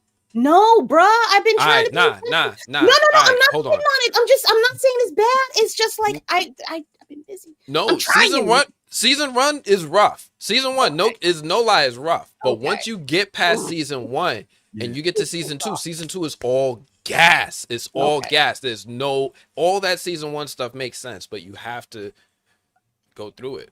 Okay. I'm sorry, I get hyped. I got my No. I want to eat this show, but I'm sitting here like, well, where's the meat? Whoa. Where's the meat? I'm hungry. Oh, you come to the right place. But somebody tell me when. I don't want to fill up on this first one and be tired of the rest. You don't even know. Oh wow. Okay. All right. So first, all right. So I'm not gonna let, but I would hope that it wouldn't mind kind of giving us, because after, like, the funny thing is Foundation is so good. Like, we get done with the show and then we sit here and talk about Foundation for like 2 more hours after the show's over. We be like, man, why we cut the camera off? Like, we should have been done. So, but all right. So today the intention was to not necessarily spoil anything that could be coming for an upcoming Foundation, because we don't really know what's going on with that. But and come on, I'm trying to, you know what I'm saying? I know. Yo, hold on, man. Why is that still a thing? Like, that was like an hour ago. But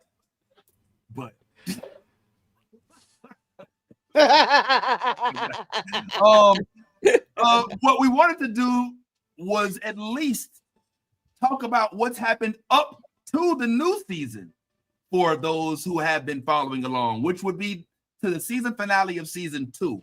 Because honestly speaking, and I don't think you disagree with me on this, it's not an easy this show is not for the layman. It's not a simple follow. Like, you have to pay attention. It's not just pictures, words, explosions, and lightsabers. It is and it isn't. But the main thing, I'm trying to be like careful, because we have people in the room who ain't see it yet. Yeah, but man, the end of season 1 has like an M. Night Shyamalan what the fuck moment. And it's when you see that what the fuck moment that you look at all of season 1 in a completely different lens. And it makes the whole journey make sense. And then going into season 2, they pick up from that in ways that you don't expect. One of my favorite things about this show is that it predates all of my favorite things. Star Wars. I like Star Wars. Dune. I love Dune. All of those things actually took inspiration from the writings of Isaac Asimov in Foundation. And you see all of that stuff in its rawest, purest intent delivered here beautifully, because Apple's throwing money at it. They're throwing money at the special effects. They're giving their dudes time. You think Disney finally gave their Ironheart cat? These dudes been cooking for like 2 years. And this ain't even a CGI heavy show. And you see it in these little previews. It comes out. Like, season 2 is all gas. And I want to talk about how good season 2 is, but I also don't want to ruin the experience for anybody who ain't go through it. Well, there's so much going on in season 1. I don't think you can spoil it for me, for anybody. You understand what I'm saying? Like, there's so much. You can. But so here's the thing about it. The show is anthological. Every season takes place like hundreds of years after the previous season. So you have to, yes, all those things that happen in season 1, you see evolve and developed in season 2, and then it goes further in season 3. So there are elements that you still are scratching the surface on that are going to be introduced. Like right now, you think the show is just about, this dude who knows math against this empire of this ruler that's been around. That is not what. No, the show is going to break open soon. It's going to be like that was the setup, and then it's really on some Game of Thrones. It's not about the start. No, because I'm looking at the video here, and I'm like, how the fuck did we get here? Yes. That's what we're saying. That's what I'm waiting for. The video, all that is what I'm looking to eat. I want to eat that. Well, you got to come to the cookout. You got it. Yeah, they just ain't brought those servings out yet. You got to sit here. You working your way up. In the back, they cook it. You still got the appetizer. She's still over there. I'm not trying to fill up on bread. It feels like you got the bread. you got to go with the ribs is down. You got to go to the other it's coming. You know what I'm saying? So let's do this if you don't mind. And it's a black girl lead. Oh, multiple. And it's multiple black people represented in this show. Leading. When I saw smart black girl STEM.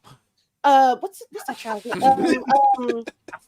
Jones, Rashida Jones. When I saw her, and I was like, oh, we're doing sci-fi, Miss Jones. Oh, yes. Yes.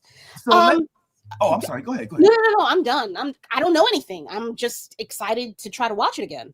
Let me do this if you don't mind. Yeah, you can buy my Valzad shirt in my shop. Yeah, you can get it because I did. For real? Where can we get that, bro? Go ahead, pitch that thing. Because this is the one I'm wearing to my Superman screen, and I need Superman to do well because we need Valzad in the DCU. But yes, I'm gonna drop the link in the comments so you could definitely get yourself a proper Valzad new Superman symbol shirt and go to your Superman viewing in pride. Thank you. Hey, and make sure if the first one to purchase the shirt will get a free Anthony bobblehead. Just like this, just fit right along with the package. Now let me stop. We ain't got no bobbleheads. Can we, before we go, at least try to? Because it sounds like Kira has seen the first season. I didn't finish it, but I'm still good. Like I'm not for this type of show, I'm okay with spoilers because I still need to understand how to get there. Well, okay. Well, I think that it would be at least fair and not too imposing, and if we could at least start from square one and work ourselves to up until when we start getting around season 2, then let's kind of field test the waters to see if we're going too far spoiling, because folks always obviously have the option to, and also keep in mind, going too far, this shit was like 2 years ago. What was it like? This a year ago? You should have been seeing this shit. There's a lot of shit to watch. I got shit to watch and read. I gotta read. Yo, they're giving the people's eyebrow. Yeah. Which one? Left or right? Hey, Vince.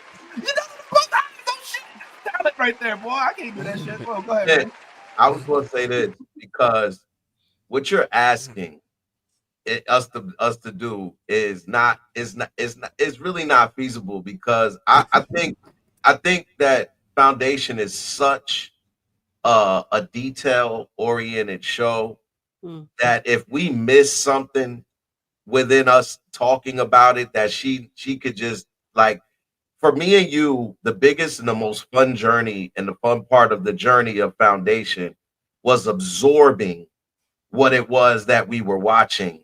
And then, you know what I'm saying, breaking it down. If she wants us to break down the episodes that she's seen, I'm cool with that. But I want her to enjoy the same journey and the same experience that we were able to enjoy when we didn't have anybody to break it down to us. We had to watch that thing and really pay attention to what was going on. Sometimes you got to go back and watch an episode a couple times, because it's that there's going to be things that you miss. And you have to go back and watch it, because what Anthony is saying is absolutely true. They tie it up in a nice sweet bow at the end of the season, and then you're like, "Oh snap! For real? Oh what? Let me go back," and you will be like that. And that's what I'm doing. That's why it's taking me so long to get through season 1, because I'm like, wait a minute.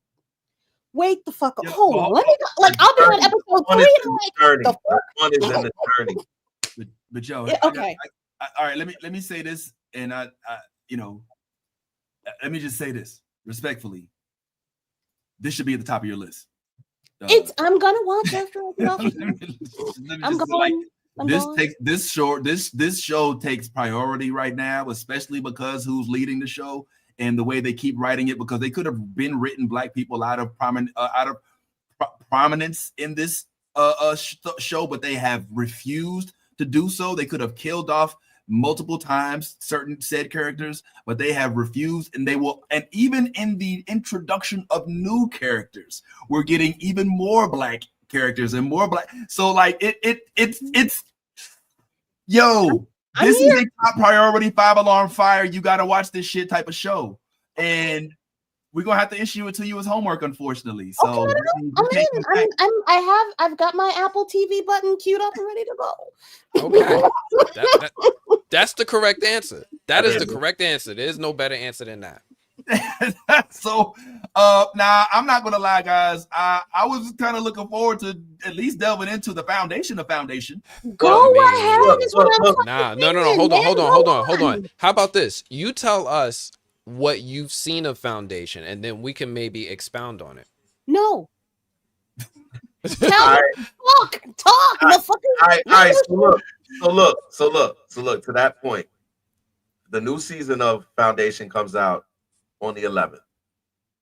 If you watch at least season 1, when the new season comes out, we can discuss season 1 and touch a little bit without spoilers on the new season of season 3 when we talk about it next time we come. I think then that gives her at least the opportunity to see season 1 and season 2. If you make this a priority and do an episode, at least 2 episodes a day, you'll be done. By the time you get to season 2, you're not gonna have a problem doing 2 a day. I think she's gonna binge it. I think if you get a day off, it's gonna have that from effect. It's gonna have that from effect. Don't threaten me with a good time. I don't know your schedule. I just was being respectful. I don't know schedule. So I'm just saying. Episode type of show. Like I don't see how many people can get to the end of an episode and be like, nah, I'm not going to the next one unless they have to go to a funeral or if they're late for work. Okay, Bree's throwing shade from the comments. That one I think is directed at none other than Ty the Magical Negro. Oh, yo, Bree. Okay, all right, got yet to deliver on his promise. Oops. Did anybody watch One Piece? Hello, Hello. Hey, I'm working on that, Bree. I'm working on that, all right? I'm working on that. You ain't gonna touch me twice. You got me once, you got me. You ain't gonna get me twice. I got you. I don't know. You seem suspect. It is what it is, though. Shout out to Bree for saying and staying on that ass, boy. You know what I'm talking about? Yes, hilarious. And then they love the eyebrows. So, all right. I have made a grave fucking error. I've never watched this show. I got confused with. I switched this with another show. I've literally never seen a single episode of the show. So I 1,000% will be watching all 10 episodes of season 1 of Foundation. I apologize profusely, ladies and gentlemen. I am a liar. I am so sorry. What you done did is you done caused you some mess. Coming up in here lying. You know that ain't right. You know.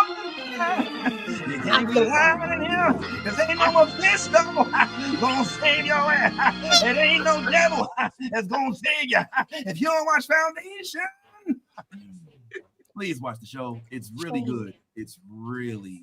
I swear on a stack of comments. And you too, Tafari TV. Oh.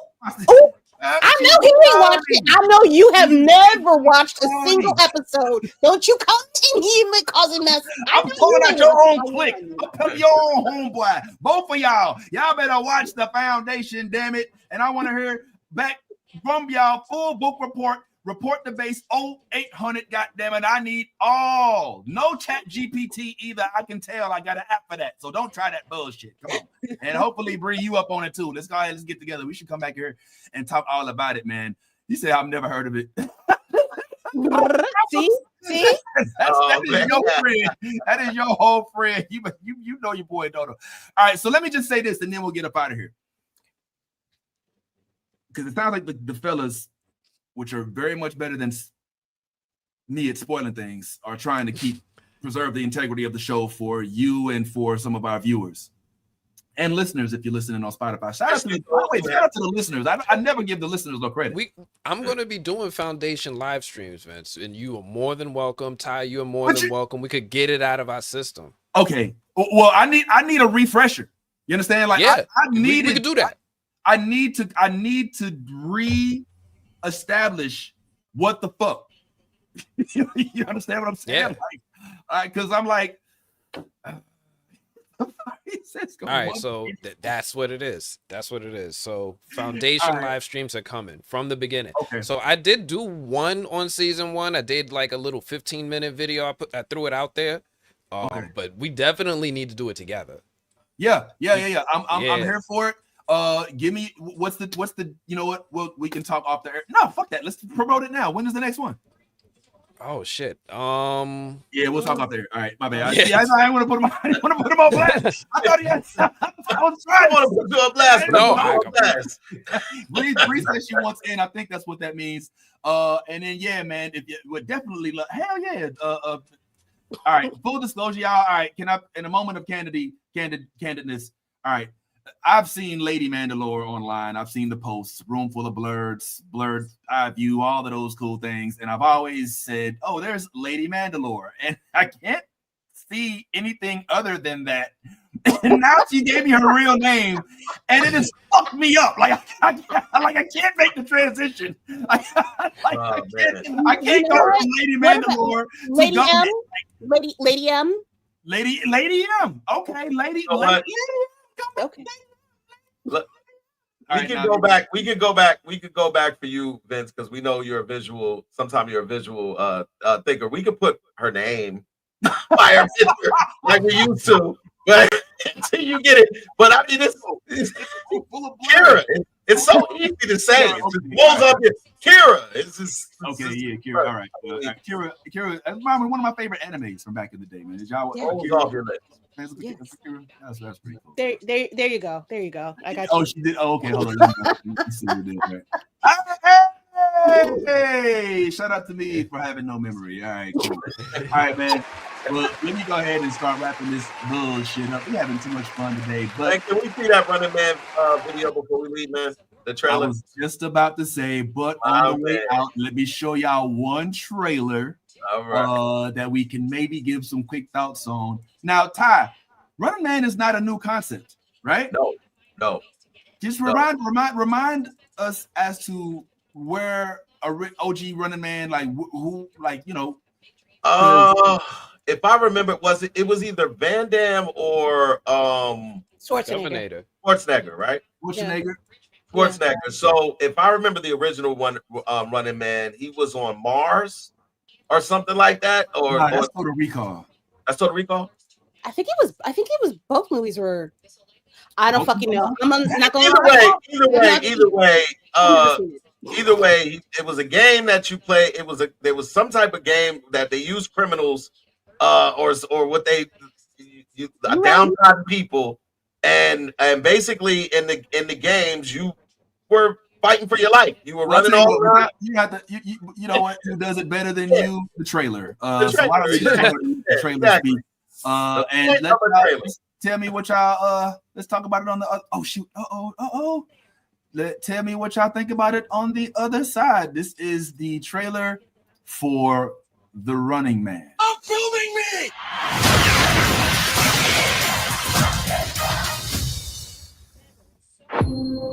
Ben Richards, 35, married, one child, in medical crisis.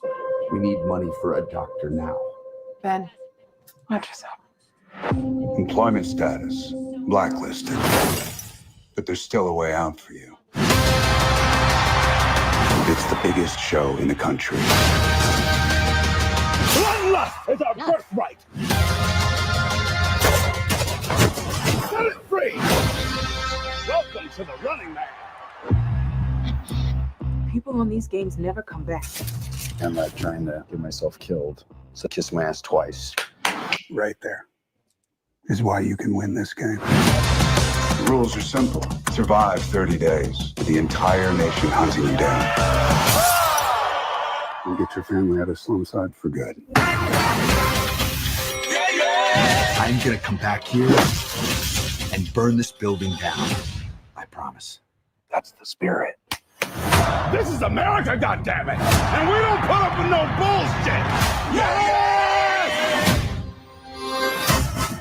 Hunt him down!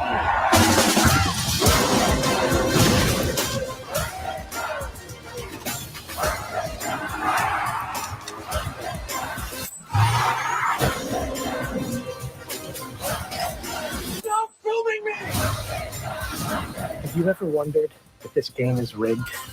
Guess we'll find out.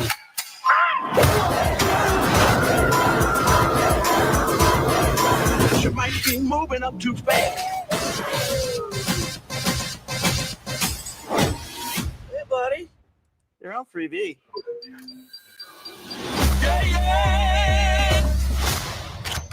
You better run! I got a grenade! Back at you.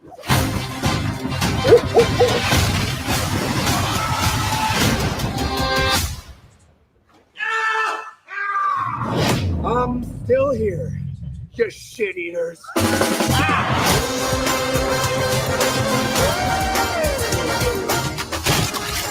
big boy!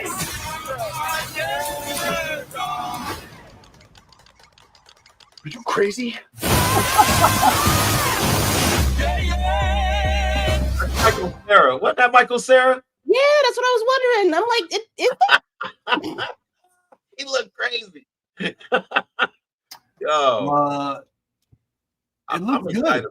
I'm excited for it. It looks action packed. It's definitely different from the original Running Man. I think the original Running Man was in an arena. This one looks like he's just all over, everywhere, just where he's even having opportunities to rest and sleep in beds and all that. I'm like, what? Oh, what's happening? But I guess the arena is the entire world. So yeah. I think so, maybe. Yeah, I see. Harmony, Coleman, Domingo. He's getting a lot of love nowadays. Mr. Theater. I call him Mr. Theater. That's Mr. Theater right there. Yeah. I can't, all I see is Fear the Walking Dead when I see Coleman Domingo. He was a bad motherfucker, boy. Yeah. He's got a movie called Sing. Sing that I watched, and that was a really good movie, man. Like, Coleman Domingo is, you could tell, like he's an actor. Like there's certain people that act, and then there's an actor. He is an actor. Any role he's going to give you all of the theater and all of the he is the perfect person to do what he's doing in the Running Man. Like, that's the perfect. You got Mr. Theater playing theater. Like this is like, yeah, man. Like, shout out to him, man. He's great at what he does, man. So, am I the only one who I'm not questioning, but I am, I guess, intrigued by him being selected as the lead character. I'm not saying he doesn't deserve it. I mean, I recall him from Twister and everything like that, and I don't think that he's not a good actor, but this seems like the perfect type of movie for an A-list celebrity. You know what I'm saying? And somebody, don't cheat. What's his name? Yeah. It's interesting. I know his name. What's his name? That dude? Yeah. Glenn Powell? Yes. From Twisters? Yeah. Okay. All right. The guy on the poster, right? Yeah. Glenn, he said it. Well, what else other than Twisters has he? He was in Top Gun Maverick. Top Gun. Yes. I feel like it was something else too that he might have been. He's been in a few. He was just in a movie called Hitman. Yeah. Hitman, like Netflix. Based off the game? Nah. It's a comedy. Yeah. Okay. Oh, okay. Was he the lead actor? Was he the lead actor? Yeah. Yeah. I'm not, listen, and again, I'm not trying to shit on Glenn Powell at all. I'm not I like it when fresh faces are introduced and they kind of, you get to see them on the upward bound. I'm actually just frankly looking at the production of it. It's a little refreshing, frankly, that they didn't just take it and say, okay, here this one goes to Bruce, to Schwarzenegger, to one of these names that we already know. I mean, how he got it, I mean, is interesting. I mean, I wonder what the slides look like. I don't think he's a fresh. I don't feel fresh face like in the familiar, title. right? Like, no, he's like, he's been out here for at least 10 years. It feels like you may not have paid attention to him, but more longer, 20. Yeah. Lead role. He's got like Pedro. He's got that Pedro effect. He's been around for decades, and you didn't even notice. Yeah, he's not like he was in The Dark Knight. Yeah, I was about to say he was in The Dark Knight. That always hasn't been the lead. He's been in movies though. He's always he's a Keith David. Like who's been in everything, who's been in everything, and just finally gets honored now. He's like, oh, it's like. By the way, have we honored Keith David? We didn't honor him, but he needs to be honored. He needs to be honored. He just got his Hollywood star. I mean, he's been in everything, and I mean, but I think that like this dude, I want to say he's been in some series is on NBC or some shit like that. He's got that face, like he's been on one of those like soldier shows, G.I. Joe or some shit. Yeah, NIC and it's NCI or whatever. I don't watch all of them shows, so I don't know the names of them. But Devotion with what's his name? The black movie? With Jonathan Majors. He was a pilot. Yeah, the airplane movie where they were pilots. Anyone But You with Sydney Sweeney. That was real big last Christmas. Oh yeah, on Netflix. That was a Netflix joint. Oh, I'm looking at his shit now. I forgot he was in your face. Hidden Figures too. Oh, he was the astronaut that came back. Yeah. Oh, I want her. I want he was her. In Top Gun. He's gonna be in Top Gun 3. Okay, He's on the When was he in the fucking Expendable? This motherfucker has been in some shit. Needless to say, he has been around and in some shit for quite the fuck a while. Oh wow. Quite the Great Debaters. He was in The Great He was in Debaters. The Great Debaters? With Denzel. I don't know. Was he one of the ones on the stage? I don't know if that's a good thing. I think he was He's an ops. He was the ops. He wasn't on our team. He was not riding buzz in The Great Debaters, bro. So, you know what I'm saying? I'm glad to know he went full circle though. He got him a black wife. and running man. He was like, yo, yeah, I'm gonna give you a black wife. Oh man. So based on that trailer, would y'all say that y'all are there's three levels, there's a few levels to this shit, right? Yeah. There's oh shit, I'm running to the theater. I gotta see this day one type energy, right? And then there's like, I mean, I'll see it, you know what I'm saying? When it comes out on streaming, right? And then there's nah, I'm cool. On those scales, what do you think y'all fall? Oh, I know where I fall. I'm interested to hear that. I'll see it on streaming. You see it? Yeah, I'm not going to the movie. I only run to the movies. That's not what I thought you were going to say. Honestly, it's not what...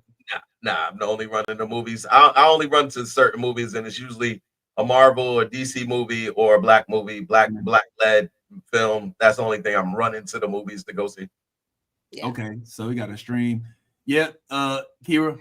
Yeah, I think like matinee maybe or sneak in.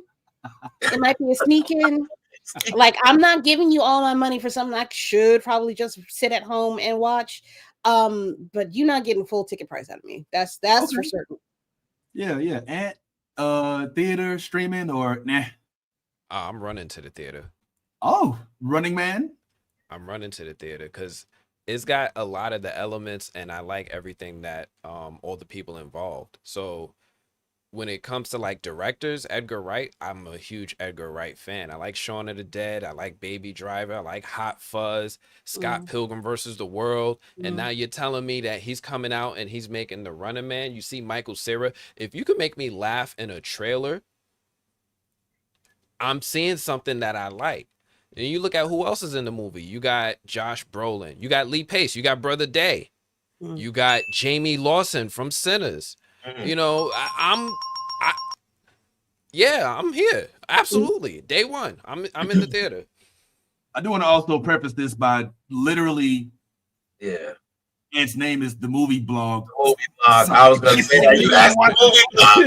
He's going to run to the movies to see Finding a job, homie. Finding a job.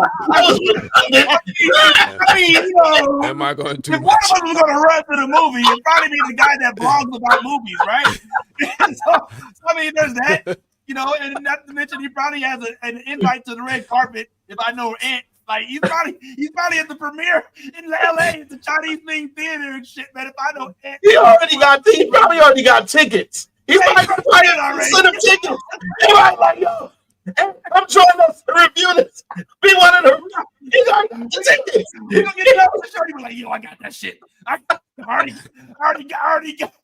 got the Running Man. Yo, you want to see that shit? Oh man. So, yeah, it's a stream for me. However, I would see it for free. And since I do have the AMC, you know, thing, if it's a day and I ain't doing shit and I'm caught up on the show, there's no games, there's nothing to watch at home, and I'm just chilling, I might run 20 minutes up street right quick, go ahead, grab me some nachos, some, you know what I'm saying, some jalapenos, and go ahead, check that shit out just so I could tell Ant about it, so I could be on page with him when he does his review. You know what I'm saying? I might run up there and get that big thing. You know what I'm saying? We'll see. I don't know. Maybe not. Plus, it comes out in November, right? November. Oh, yeah. So that'll be like, that's going to be like, what else are you going to go see? What it was like? Yeah. I like that. All right. Since we in the mood for trailers, man, I got one more for y'all right quick. I actually haven't seen this one, so I'm eager to see it. And then we'll probably let this one be our exit, as this has been basically 2 shows in one day. Y'all owe us some money in the comments. Absolutely. Our Cash App. Put the Cash App up, man. It says November. What do we know? November something. You know who knows? Lisa, Google. November 7th. November 7th. The Google machine. But now, it's free. It's November free. 7th. True. All right, November 7th. Maybe this will be one of them times where I actually can get the movie and we can screen it for folks in the area. We'll see. Very, very last thing here. Check it out, y'all. Let me know what you feel about it. And then most of us got to go because, believe it or not, we got shit to do. Please state your name. Ryland Grace. I just woke up from a coma. I'm several light years from my apartment. And I'm not an astronaut. I'm not an astronaut. If you don't go, you die. With the rest of us. The sun is dying. You are the only scientist who might know what this says. I'm just a teacher at Grover Cleveland Middle. You have a doctorate in molecular biology. I need you to come with us. This is Project Hail Mary. The sun is not the only star dying. Every star was infected by its neighbor except one. Why? We don't know. Which is why we built a ship to go there and find out. It's 11.9 light years away. The astronauts die in space. It's what you Americans would call a long shot. Hail Mary. I get it. Who on earth is going to sign up for this? If we do nothing, everything on this planet will go extinct. You'll find a solution. You are my solution. I put the knot in astronaut. I've never done anything. I've never done a space. I can't even moonwalk.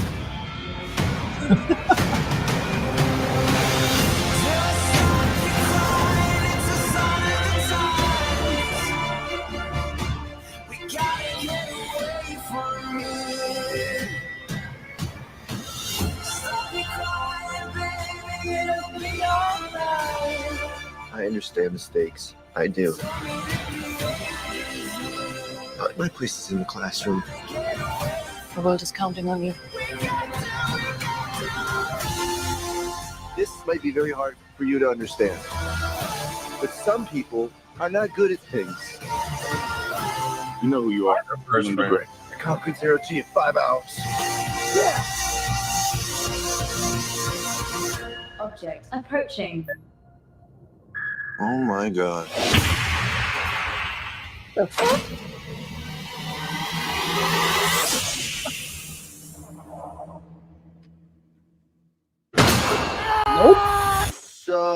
I met an alien. He's kind of growing on me. At least he's not growing in me, you know, which was a concern for a little while.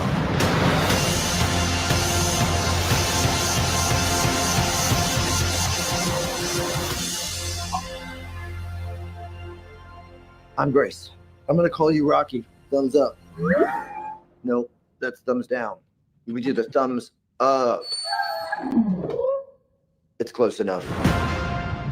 Oh, shut the fuck up. Oh, take my money. Take my motherfucking money right now. Take my money, you motherfucker. You know I'm a spaceophile. I fucking love anything space. This is all space. It's engineering. It's aeronautical engineering at that. It involves actual quantum physics. Holy fuck. All right.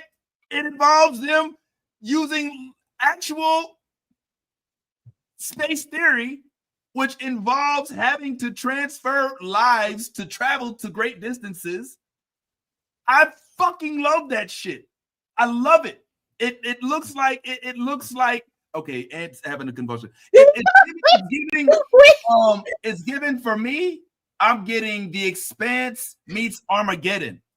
That's what I'm getting off of this, right? That's my comp on this one right here.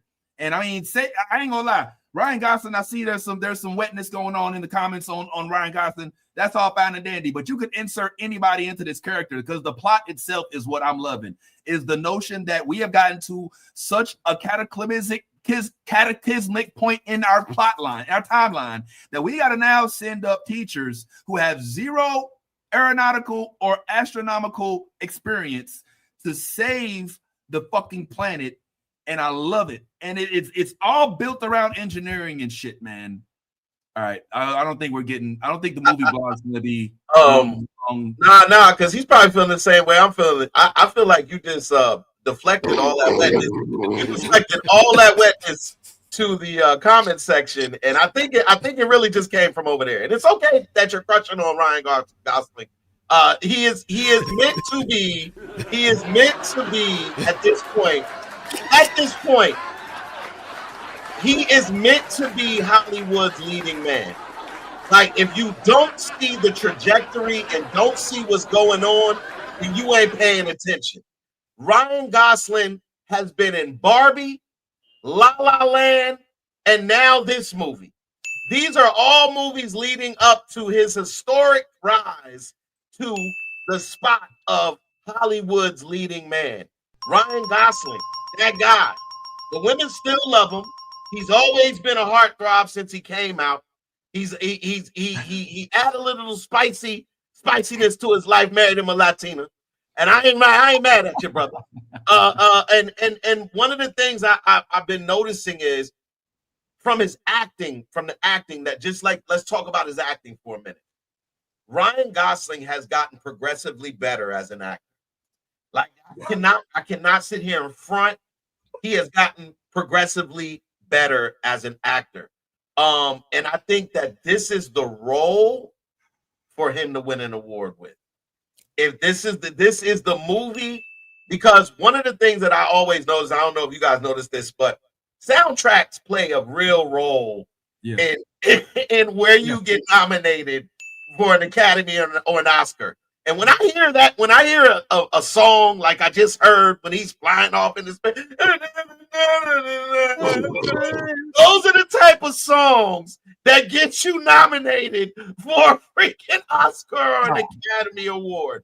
So do not be mistaken and do not be surprised if this man's name is up there in the people that are nominated for the nominee, one of the nominees for best actor or best whatever in a movie. This is that type of movie. Is that level of movie?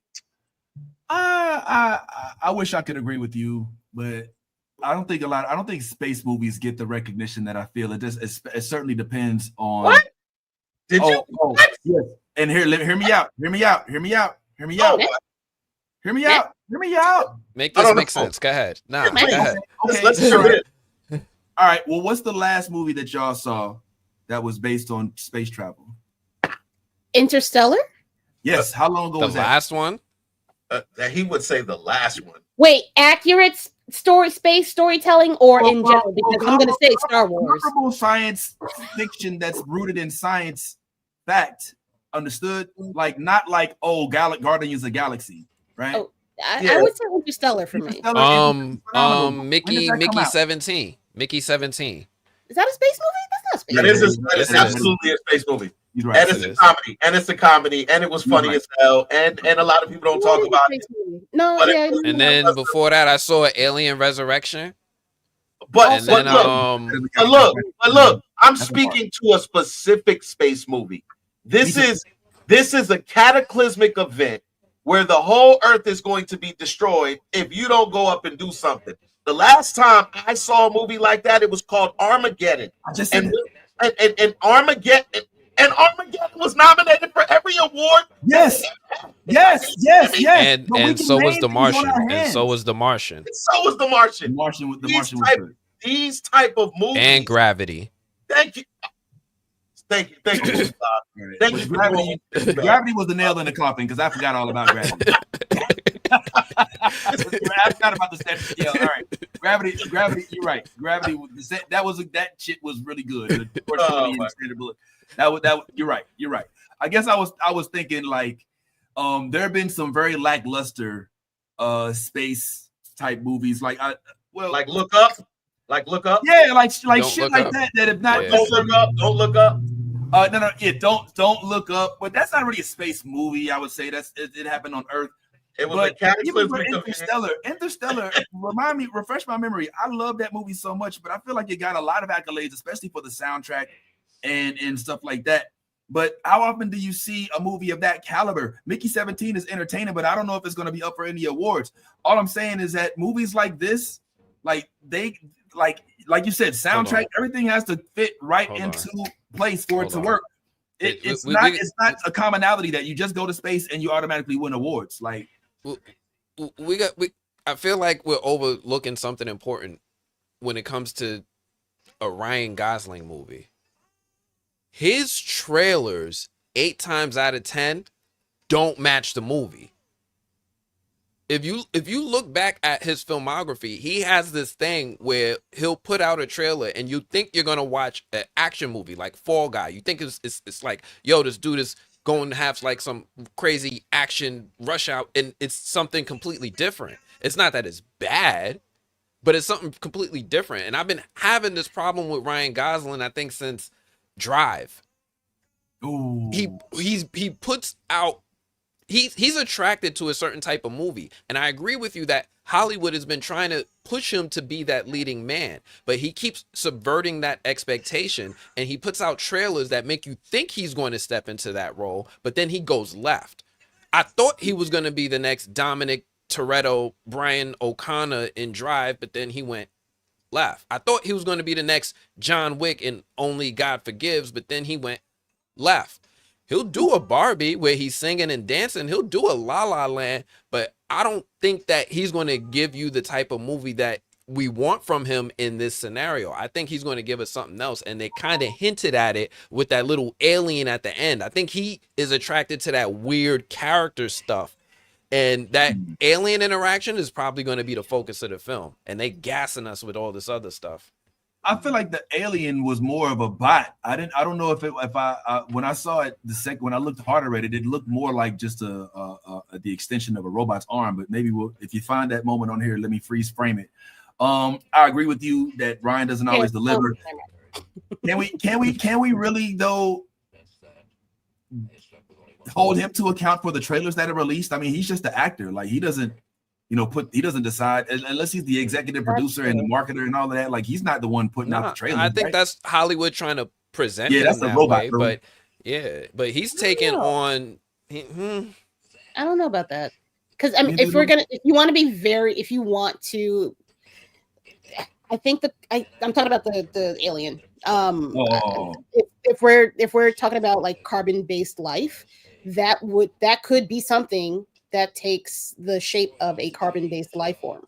It doesn't necessarily have to be soft, fleshy things. It could be a rock.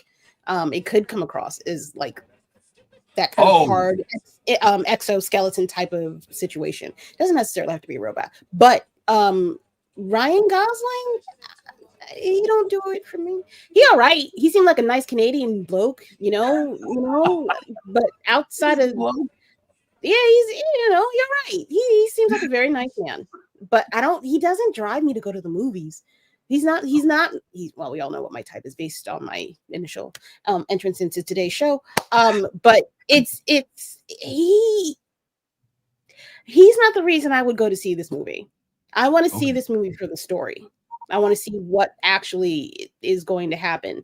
Like, I guess maybe like the first hour is them explaining why he's the person that's going up, which I think the trailer does a pretty good job of. But then you get the switch of meeting the alien. I don't. I'm not sold. I'm not sold. I think the graphics are going to be amazing. I think that the storytelling is going to be very cohesive. However, I am not an Andy Weir fan. I'm not. His writing is not. It doesn't reach me. This is not my type of storytelling specifically. It's not for me. Okay, fair. Yeah, man. Obviously, this is it's mixing the feels. Anything where you're involved in space exploration is probably going to get my attention. I'll just say that. Like especially as we enter an era where it's actually happening. Like we're going to space. Like there are people that are going to space on tourism visits, which says to me we're this far away from a Starship Enterprise. I probably won't be here for it, but maybe my grandkids will be, and that just geeks me out, man. So anyway, that's just me. I keep waiting on this scene because I want to see this robot. Okay, see, that to me looks like a robot. Okay, I don't know. That was the robot. I think this motherfucker's gonna run into a C-3PO type motherfucker, and it's yeah, man. This is man meets machine way out in space. Oh, we can't find this thing. Yeah, man. That's a freaking robot, man. I know my science. I mean, look, one of the things that I think makes a movie really, really, really good, whether it's the actors that play it or whatever, is if the director can make you fall in love with the character. And I think that what we saw in the trailer is him trying to, be a little funny and show us the funny side. And then I guess you know as the movie progresses, you get to see his vulnerable sides. You get to see. It looks like he's at one point trapped in a situation. So I think if that's what made Armageddon so great. Armageddon, you watch the characters develop on screen. You built a relationship with, the Bruce Willis character. You built a relationship with the relationship between him and his daughter and all that he sacrificed and the teamwork and all of that. There was so much that you could focus in on and relate to as an audience member. So when it came time for the award shows to come up, you knew Armageddon was like going to get nominated for everything. You knew there was no way that they were going to walk away with nobody winning something in that movie because everybody did such a great job. With this, it looks like he's the only person that's going to space. So it's going to be highly, it's literally going to be on how well he projects himself within the first 20 to 30 minutes of the show of the movie. Do we like him? Is he funny? Is he relatable? I saw a scene with him in front of a classroom full of kids. So I think that's going to be the most important thing. But that music, I'm telling you, man, that's one thing I noticed about those Emmy and Oscar award winning movies. That soundtrack be on point. That soundtrack be like what's you just get. That's Harry. That's Harry. What's his name? Isn't it Harry? I don't know who it is. I just know the song. Styles? Yeah, Harry Styles. I think is that Harry Styles. I don't know. I don't watch it. I think that's a Harry Styles song. I think. Okay. I don't know. Somebody comment section, y'all can let me know what y'all feel. It's a good movie song. But yeah, you're right. Good soundtrack. A good trailer with a good soundtrack. So, some of the best soundtracks have produced movie results that never should have been. Exactly. Dangerous Minds comes to mind at the top of that. Like literally, the movie was terrible. But all you remember is, I keep saying most of life within a gangster. Tell me why. Okay, all right. All right, man. Did y'all celebrate July 4th? I don't celebrate that. You're on the same page then, man. That's not a real. Is that a real holiday? I don't like. I've been on Juneteenth for a good minute. Check my records. Like I've been doing Independence Day. It wasn't my Independence Day for a minute. So I mean, it took me a while to get to it. I did like the fireworks spectacle, but I tried to exercise on Juneteenth now. But I just wonder now that it's become an official holiday, how many of us do actually kind of feel that way on Independence Day? And y'all just answered my question. I feel like that sentiment is growing. I don't even. Did you call? I don't even acknowledge it anymore. Yeah. Did you call me? Did I call you? I didn't. No. Like, that's how. Listen, that's how I judge my holidays at this point. If my mama didn't call me, this ain't no holiday. What the fuck? Ain't no free. I'm sitting by the phone like this all day yesterday. Man, it was independence. Who was independent? This is the fuck. The way I was streaming yesterday, and I did everything in my power to not say them words. Absolutely not. I hope y'all enjoy all your well-seasoned food. I hope you enjoy your extra day off. I hope you're well rested. That's it. Have a good weekend. Enjoy. Bye. Hey, look, I'll take the day off, even though I don't work, but I'll take the day off. But hey, that's about all it is for me. You know what I'm saying, around that motherfucker. But and I'm sure it's the same for the people on that side when Juneteenth come around. Exactly. They're happy for the extra day off too. Now look, if I was hungry yesterday, I would have been calling around like, "Yo, man, what y'all cooking? I know y'all. So now y'all don't want to celebrate." I would have been mad. And I was like, "Oh, so you're not celebrating now, huh?" Yeah, I can't get a plate. You know what I'm saying? But you in New York though. Do y'all get the fireworks all over the place? I live by the East River, so I get that shit every fucking year. Every year. And I'm like, I just want to go to bed. I don't care about none of the noise that's going on outside at all. I'm over it. As a holiday entirely. Fireworks be damned. I'm good. I'm good off it. Oh man, that's a good point, bro, because I didn't even hear no fireworks yesterday. I live by none. The week. Wait, it has been silent in the streets in my neighborhood. I hear none. But you're in that part of Queens, right? Oh, let me not. Manhattan. No, Manhattan. Oh, you're in Manhattan. No, they're the kids, the hoodish part of Manhattan.